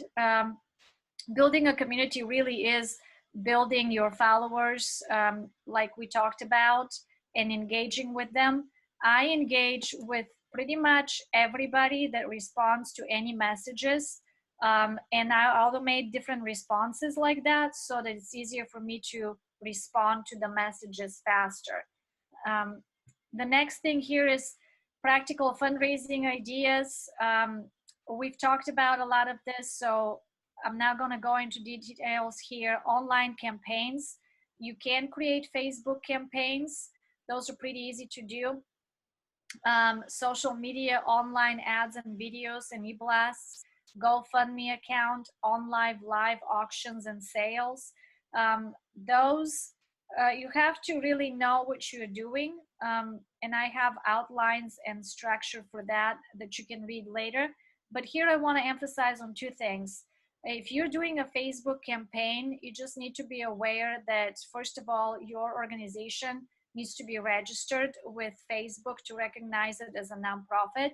And then the second thing is your donations are going to be deposited eventually in your account, but it's going to be several weeks. So for example, if you're setting up a campaign and you're thinking that $2,000 came in, the campaign is going to be over. Let's say you started on Monday and you finished on Friday. The money is not going to be deposited unless, I mean, you can set it up on Friday, but it's going to take about 5 to 7 weeks or even more before the money is deposited into your account. So you need to be aware of the campaign, that it's not immediate finances coming in.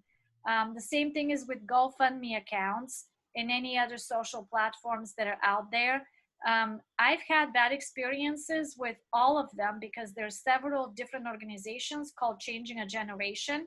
They end up sending them to the wrong Changing a Generation. And 6 months later, I was wondering where the money was. I had to call them. They had to retract them from the other organization. So I really have not done huge GoFundMe accounts and fundraisers because I haven't really needed them. But other people use them all the time. Once again, they take percentage off of the money that comes in, and it also is sent a few weeks later, so it doesn't come immediately. And they also, go ahead. I just want to say amen. Some of you who have already known us, you might remember Bishop during her birthday, Reverend Marthal during her birthday, and our dear brother Ivan within the last 6 months wanted to help us with our Thrive Center. So they did one of those things on Facebook. You've seen it where people say, for my birthday this month, whatever. So I made a note and we got that check, I'm going to say about 2 weeks ago. The first one, which I think was Ivan's, went to an international gospel center in Ohio somewhere.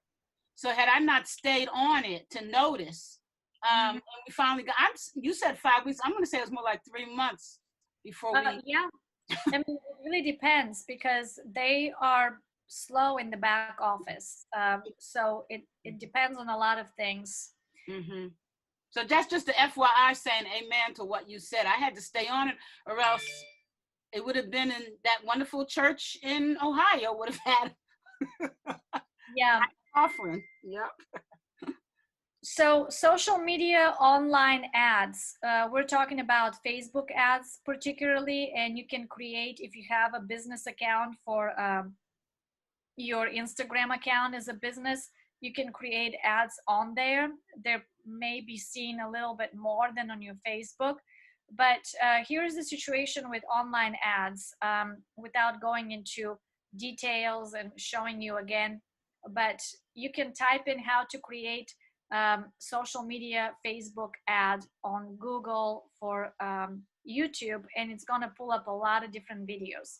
What I want you to remember is, if you don't know particularly your age bracket of who you're connecting to, and if you don't know your keywords, even if they tell you all of the things of how to do it, without you identifying those ahead of time, you can spend a lot of money on an ad that doesn't produce anything. And you can run an ad for 5 days, 7 days, a whole month, and generate very, very little response from it and no income whatsoever. A lot of the times when I see ads on my Facebook, I've never purchased one thing on an ad that I've seen on Facebook. I don't know if anybody else has, but I'm always like skeptical, like, where did this ad come from? And are they sure that what they're selling is actually good for me? Like, I go ahead and I research it on Amazon to see if the price is different, and then I find that it's cheaper. And so nevertheless, for some people, maybe ads online work. I haven't found them to be that really effective for me, so I don't do a ton of ads. I only did them to get likes and for our website to get visibility. And here and there, I've had people purchase things on my website, but primarily my traffic is driven when I have engaged personally with people. And the same thing is with the videos. You can create an ad with a video that's probably going to be seen more, and people probably will click to like your page. And once they're on your page, if they're interested in what you're selling, then they'll engage. But usually from Facebook, it's different than somebody engaging to buy something from Pinterest on your website, just because the two engines are different and people have a different mindset when they're clicking from one into the other and looking for you. So larger scale fundraisers, I have actually done pretty much all of them. I've done large banquets, I've done a boat cruise in Seattle, I've done dinners and silent auctions, and I have handouts for those. They are time consuming. They definitely, you need a team of people to help you put those together. And you definitely need to know who are you targeting, because you can spend more money putting a banquet together than money you raise. I was at a huge banquet in January in Seattle for Northwest University, and they raised $2 million in 1 hour. There were 200 people there that were the people that run the city pretty much. There were 10 tables with 10 predominant influencers, and they all, like, nobody on my table gave less than $50,000. I was the only person that didn't give anything because I was the guest. But the one person on each table had invited all of these guests that had enough funding to donate. So for them, giving $50,000 wasn't a big deal. And they did it really in a very organized way. They had given a little, kind of like a fan type of a thing with your name on it. And the moment you register, they take your credit card. And so when you raise your little plaque with your name, they had people monitoring. And so whoever was monitoring would write the name, and then they would go and charge the card of the person afterwards. So it was all done efficiently without anybody filling out anything. So those we're not going to go into details today, just because the information will be given to you and you can read it if you're interested in doing any of them. Let's go on to the next slide. Integrated campaigns is where I want you to remember everything that we are talking about right now is connected to integrated campaigns, which means you're combining your fundraising efforts on every level to match. So if you go on my website and on my Facebook page, and on different other pages, you're gonna see the same banner, Hope Campaign, at the moment that's running. And that's matching all across. It's matching with the newsletters, with everything else, and with the email blast, with social media. It's all saying the same story. So in the next part here is fundraising results and comparison of single and multi-level campaigns. So this is a result done in 2018. And when people have only used one channel to raise funding, you can see that it was half the size. When they use multi-channels, it was twice the size. So what does that mean? Multi-channel basically means that you're promoting your campaign on several platforms, not just via email and not just on social media, but you're utilizing every single aspect of it all across the board so that as many people as possible that are your followers can hear about it. On to the next slide. Integrated campaigns continued, multi-channel messaging. So we talked about being able to connect to your donors in a fast way. The words to use are always we're stronger together, and we're doing this together. But the multi-messaging aspect is to be able to directly message this to the donor, just by giving you that example of how you can do it fast and efficiently. Then digital communication strategies to utilize that. People don't want to sift through a lot of emails and a lot of brochures that you're giving them. They really just want one donate button if they're really wanting to donate. So that's why I'm telling you guys, if you don't have a way to take donations, you need to either register with PayPal or with Stripe or with Square, so that from there, once you're registered, you can actually order a device that you can run the credit cards with. I don't have it right here with me, but the device changed because I changed phones, but I carry it. It's just tiny little transactional device where somebody says, hey, I want to buy a t-shirt. Well, I carry all my merchandise in the car in my trunk. So I always have a set of books, a set of shirts, a set of something. And if they want to buy it and they tell me, oh, I'll just order it online, I'm like, oh, no, you don't have to. I can run your transaction right here in the parking lot. And then I just go and give them what they're wanting to buy. So you always want to be prepared to be able to give and offer people ways to purchase things from you, especially if you're selling books or any kind of merchandise and taking donations.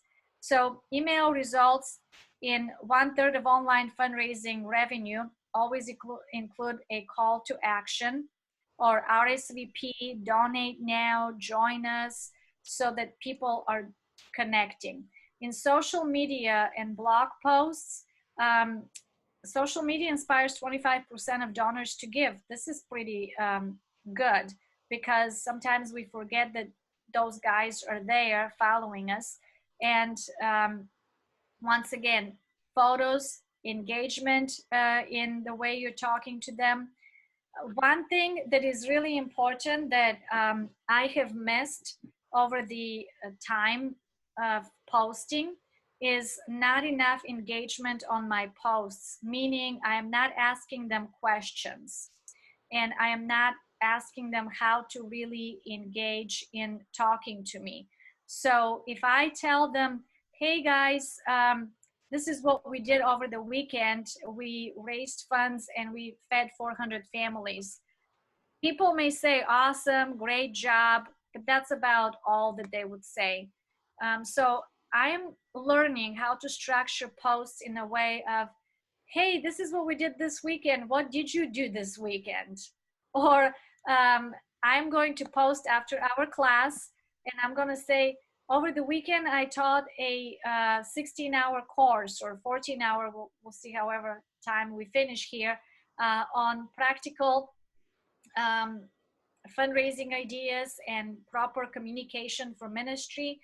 And we had this, and this happen. How is your weekend going? What did you do? And so you want some kind of a engagement response.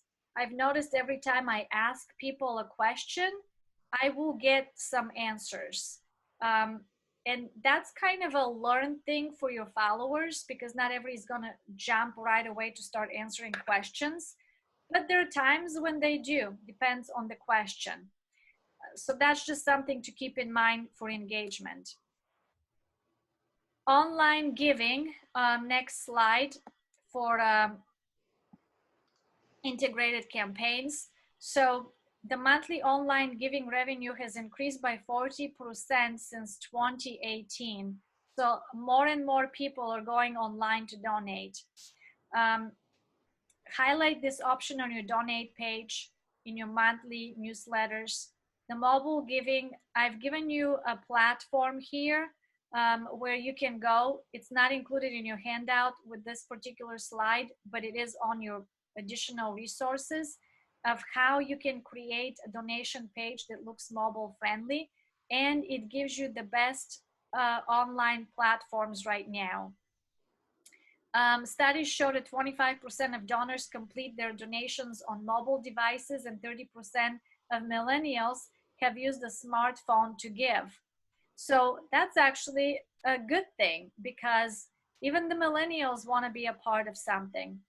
And then utilizing software that takes peer fundraising to the next level, providing peer fundraisers. So I want to show you a slide here. Let's go on to the next one. This is going to be in a handout that's going to be sent to you.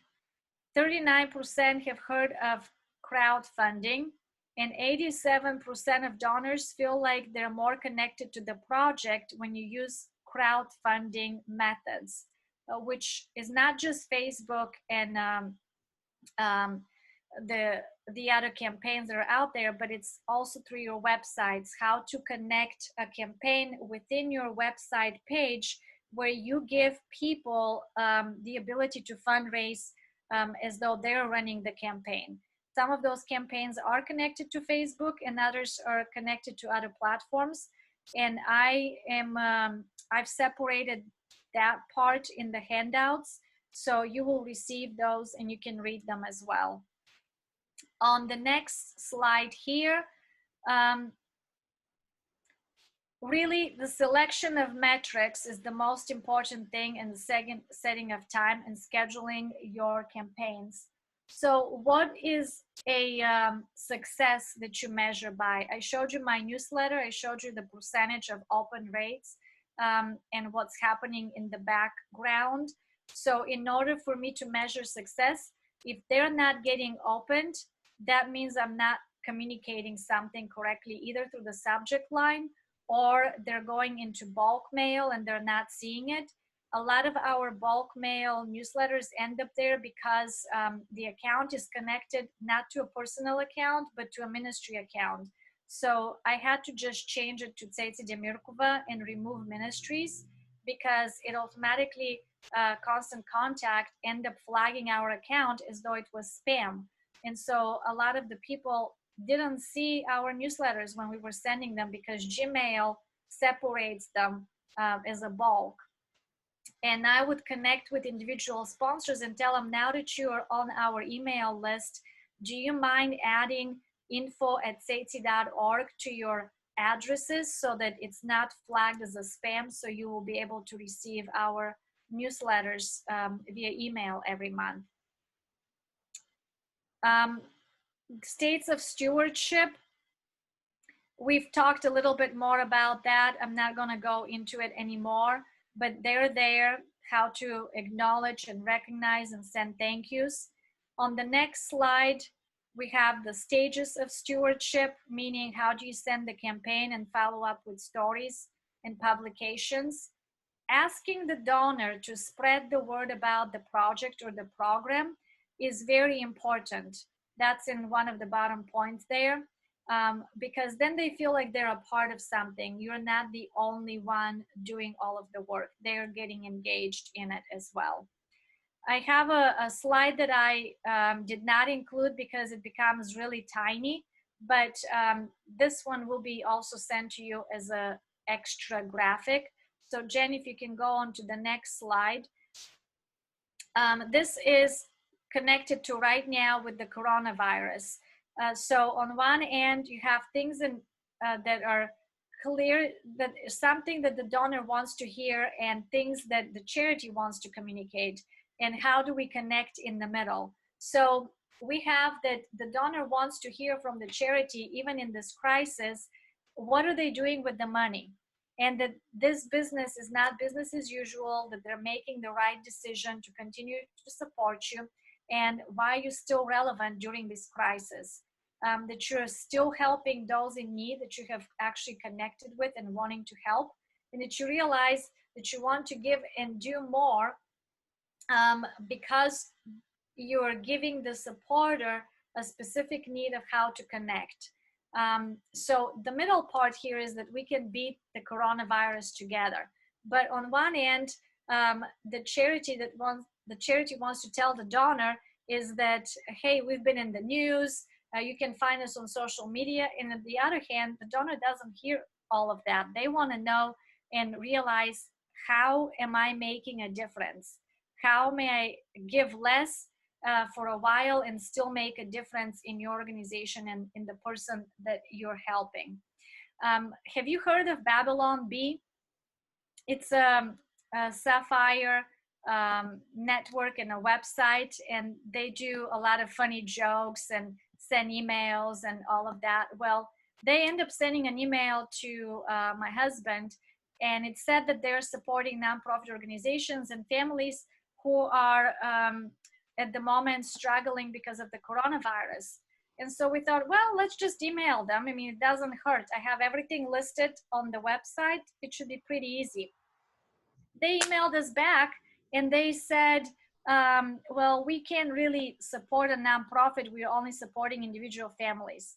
Well, I wrote them back an explanation of how many families we're supporting, where they're at, what the need is, and they sent us donation for 30 families to be supported. So see, you can reach out to even people that don't really know you, but they're reaching out right now and wanting to do something more. And you just never know who God is going to place in your path that may want to support you. The next slide is really important, and that entails a lot of the framework here that we've been going over. So we talked about branding and colors and photos and all of that. We talked about keywords, writing captions for your social media. That is on the next slide. I want you to go to, just look at the slide because it's not in your PDF file that I sent you. I added this yesterday because I realized it's going to be easier than me explaining it. And those two slides are going to be also sent to you via email. So how do you develop content for 30 days? This is like a really easy example of a planner and a social media cheat sheet. What to post, 24 days of content. So it gives you some ideas of promoting your services, doing announcements, asking a question, giving something for free, doing a webinar, doing a tutorial, giving them a quick tip of the day. And when you start scheduling your posts like that, people begin, your audience begins to follow you thinking, oh, okay, today is going to be the tip of the day. And tomorrow we're going to see some kind of a blog. I mean, you don't have to structure it exactly like this, but this gives you ideas of what to post so that when you're lacking ideas, you can just look up here really quick. You can even research more social media cheat sheets online, and it will give you other people's ideas. For nonprofits, I didn't really find a lot of great ideas, so I'm just using a business idea here that I found. So those are really key when you're planning your entire month. And here is when to post on slide 61. once again, that slide is coming to you at a later time. Everybody wonders when are the best times to post something.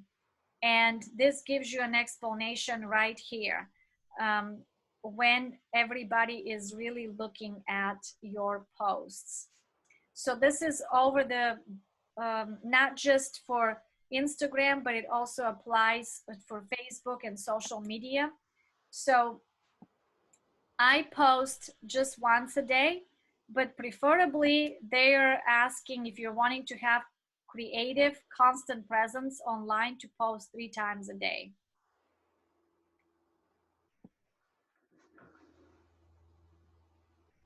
Okay, let's go back to slide 59. How to create post engagements, mistakes people have made.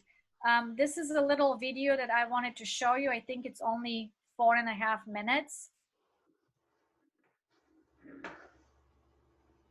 And it's the girl, Jen.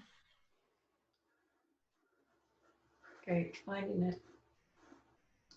Yeah, that one.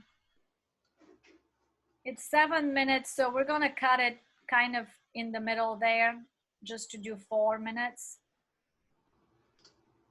What is up, everyone? Welcome back to my channel. In today's video, I want to walk you through the 6 mistakes that I consistently see people making when they are writing their Instagram caption. Now, even in my own client base and people in my community, I constantly hear how challenging it is to write engaging and captivating captions for your audience. So if you want to learn about these 6 mistakes that I always see, then keep on watching. All right, so cutting straight into the chase, the first mistake that I always see is when people write unmeaningful captions, meaning that your captions have no relevancy to your audience whatsoever. A good example of this is captions that are just simply an emoji or a song lyric or something that's just super random that has nothing to do with what your audience interests are. Now, there are tons of accounts that can get away with this, specifically meme accounts, humor accounts, makeup accounts, sexy selfie accounts. But at the end of the day, my personal philosophy is that when you have a really engaging caption that is meaningful to your audience, it will increase the chances of someone commenting, but not only this, sparking a deeper conversation with you through the DM. But at the end of the day, regardless if you choose to use the caption space as a microblog or maybe just a witty one-liner,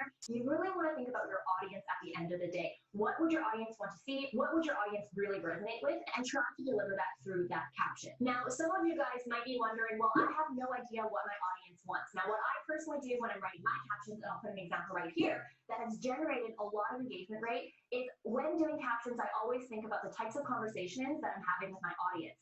For me personally, a lot of people in my audience are in the beginning stages of their entrepreneurial journey, and they really have a lot of struggles around that. That's why a lot of my captions are centered around this story so that I can really teach them and give them important lessons through that caption, which has increased not only my engagement rates, but also the type of relationship that I have with my audience. Now, if you are someone who is just starting out your account and you don't really have an audience to connect with yet, what I highly recommend is joining Facebook groups within your niche, going on forums, and really doing a lot of social listening to understand what people in your audience or in your future audience is talking about, the questions that they have, and try to answer those questions in your Instagram caption. Also, before I head into the second tip, if you really struggle with coming up with these caption ideas, definitely check out this video right here where I show you all of my strategies on how to find those content pieces. The second Hold it for just a moment.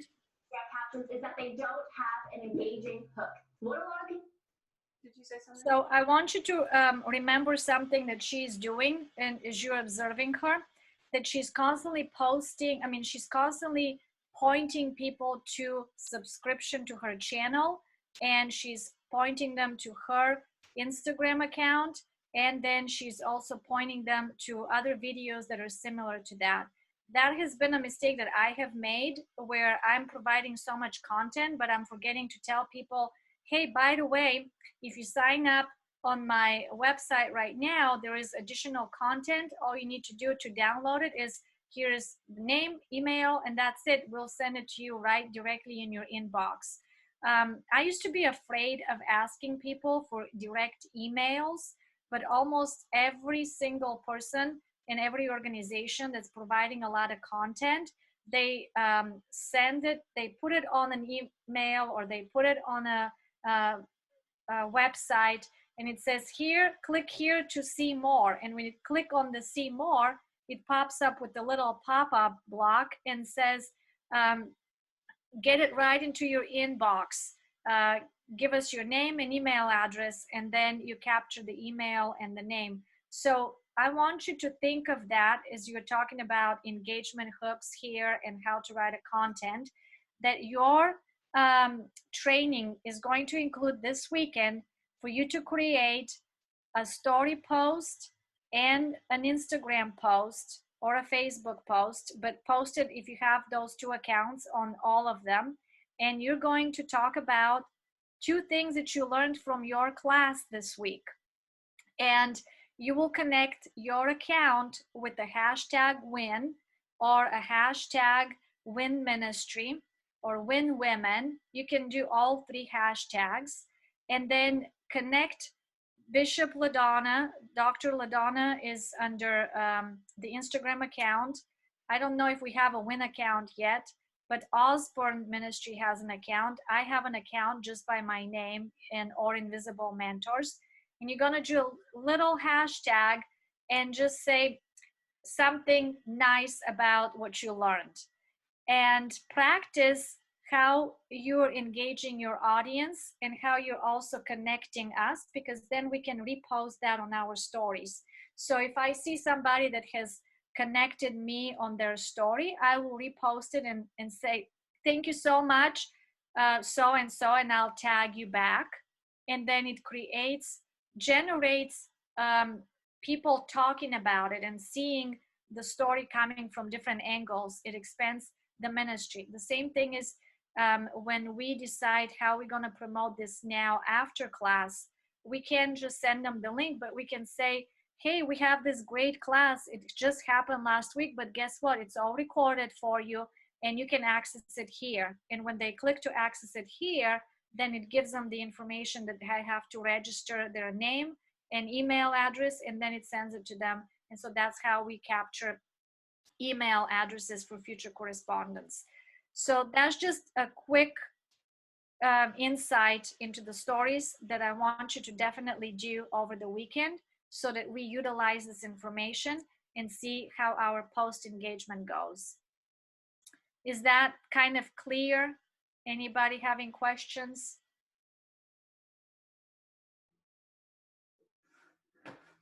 So do it on Instagram. Make a post on Instagram in the stories and tag you on it, and you'll see the tag. You'll put it in yours. Yes. About the class. Mm-hmm. The class, but connected with the class and the WIN ministry. Like connect both. That we did a class through the WIN ministry, and Ceitci was our instructor, and Bishop LaDonna is the founder, and say something about Pastor Shai. The more people you tag into it, the better it is. But post it on your regular Instagram post and then connect it to your story, so that you're connecting the post. When they click on the story, it will move them to the post so that they can see it, and then connect your story with our names and then it will pull up our names. So this way we're tagged into the story so we can share it on our storyline. If you don't have an Instagram, do that on Facebook. It works the exact same way with the exact same keys. Definitely use your story and your regular post to post it, and take some picture that is not you looking at the camera directly. Maybe do it in Canva. Practice in Canva how you can create a little post with a fun picture, studying. Take a picture of your computer, take a picture, a screen picture of something that you've learned, and go for it. Creativity is your friend. Like I can take a picture right now just by having the phone on, and I could just do it like this and talk about our class, especially when we get out of this screen and we have a picture of all of us on the screen. I can take one of all of us and then post it on social media. So this way it shows we've done something. And it's a really easy engagement way to do it. Let's talk about the engagement hook. She's gonna get done in a minute, and then we'll resume back to the slide. So stop her after she's done with engaging hook. Don't realize when they're writing your Instagram captions is that the first sentence is one of the most important. And what I mean by this is even when you're scrolling through the feed, what you'll notice is that Instagram will only show the first line of the caption unless you click see more. So if your first line isn't engaging enough for someone to really want to read the rest, then you're kind of in a pickle. Not only this, the second mistake that I see a lot of people make within that first line is that it's too long. If that first sentence is way too long, half of it will get cut out. That's why you really want to be conscious of the length and making sure that people can actually read it within that first line without needing to click see more, and that it's still engaging and relevant enough for them to want to click see more and read the rest of that caption. The third mistake that I see people making when they are writing their Instagram captions is that the spacing is not. Oh, actually, this is a good one. Spacing is non-existent. I want you to hear that because Instagram has been known when you're typing something, it doesn't give you spacing like it does on Facebook. And so she's going to tell you how to do that. It's basically, you don't do a space, you just go on to the next line and it creates space. But they just changed that in the last month. Existent, meaning that as they're writing their caption, it's basically a blob of text. Any normal human being, when reading that, they're going to be completely turned off because when you're just looking at that from a bird's eye point of view, it looks very overwhelming.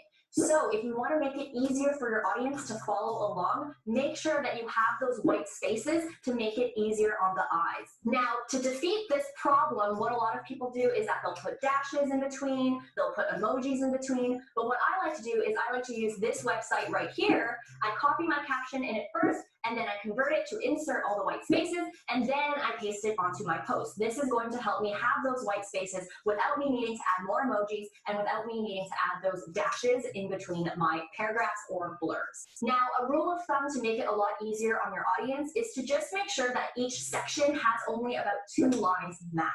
If you have more than 2 lines, it really does become a little bit too overwhelming on the eyes. Now, I completely understand if your microblog or your caption is something that is super meaty and you have a lot of information to share.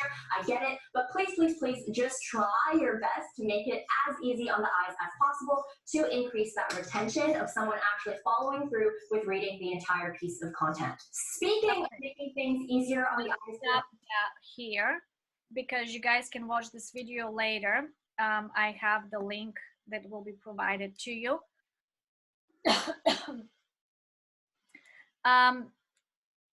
I have several things. We already talked about repurposing content because you can utilize it.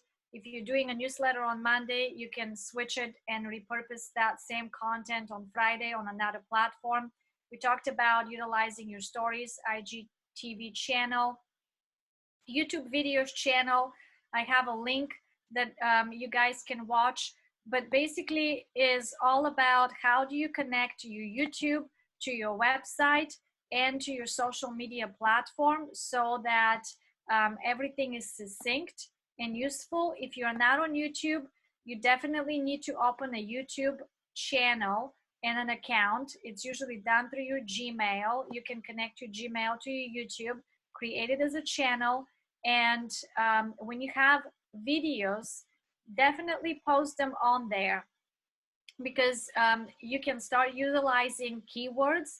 YouTube works just like every other social media platform, but it is not there for you to connect with everybody and write them comment. It is a search engine, so it's searching for content. So if you have a lot of content that you're providing, make sure that your keywords are systematic with your website and with your social media platform so that it pulls everything up on that YouTube channel and connects it.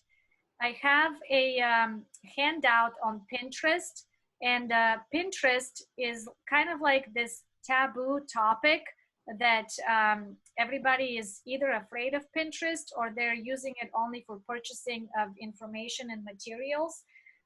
Pinterest is actually a great way to promote your blog and your website, especially when you are using a platform, for example, like Wix. I can use and put my pictures to connect to my Pinterest account. and I can connect each picture with the keyword that would be connected to my Pinterest account. So if somebody is looking for inspiration, boom, it will pop up with a little picture that is connected to my website, and it's that particular picture that is giving them inspiration. So it's great for quotes, is great for promotion of books, is great for promotion of ideas. And I will give you the article, but it is a copywritten article. So I definitely, I am not the one that wrote it, but I have a specific link that I have also included in the handouts that you can watch and understand how Pinterest works and could be useful for you. Not to be afraid. I had a friend who was wanting to get her podcast to be heard. Nobody could follow her on Instagram. Nobody was really interested in Facebook. She went on Pinterest and started connecting her website to Pinterest. Now she has over 1 million followers, and she did it in 3 months. And so it's not a platform that you need to be afraid of. It's actually a platform that we need to embrace. And it's not just, like a lot of people have a blind spot in thinking that it's not applicable for them. And it is absolutely applicable for you.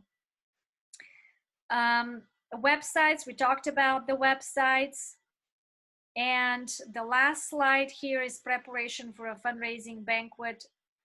I have included an online fundraising as example that was done recently. And they talk specifically how they did the online fundraising. That's the little link on the bottom.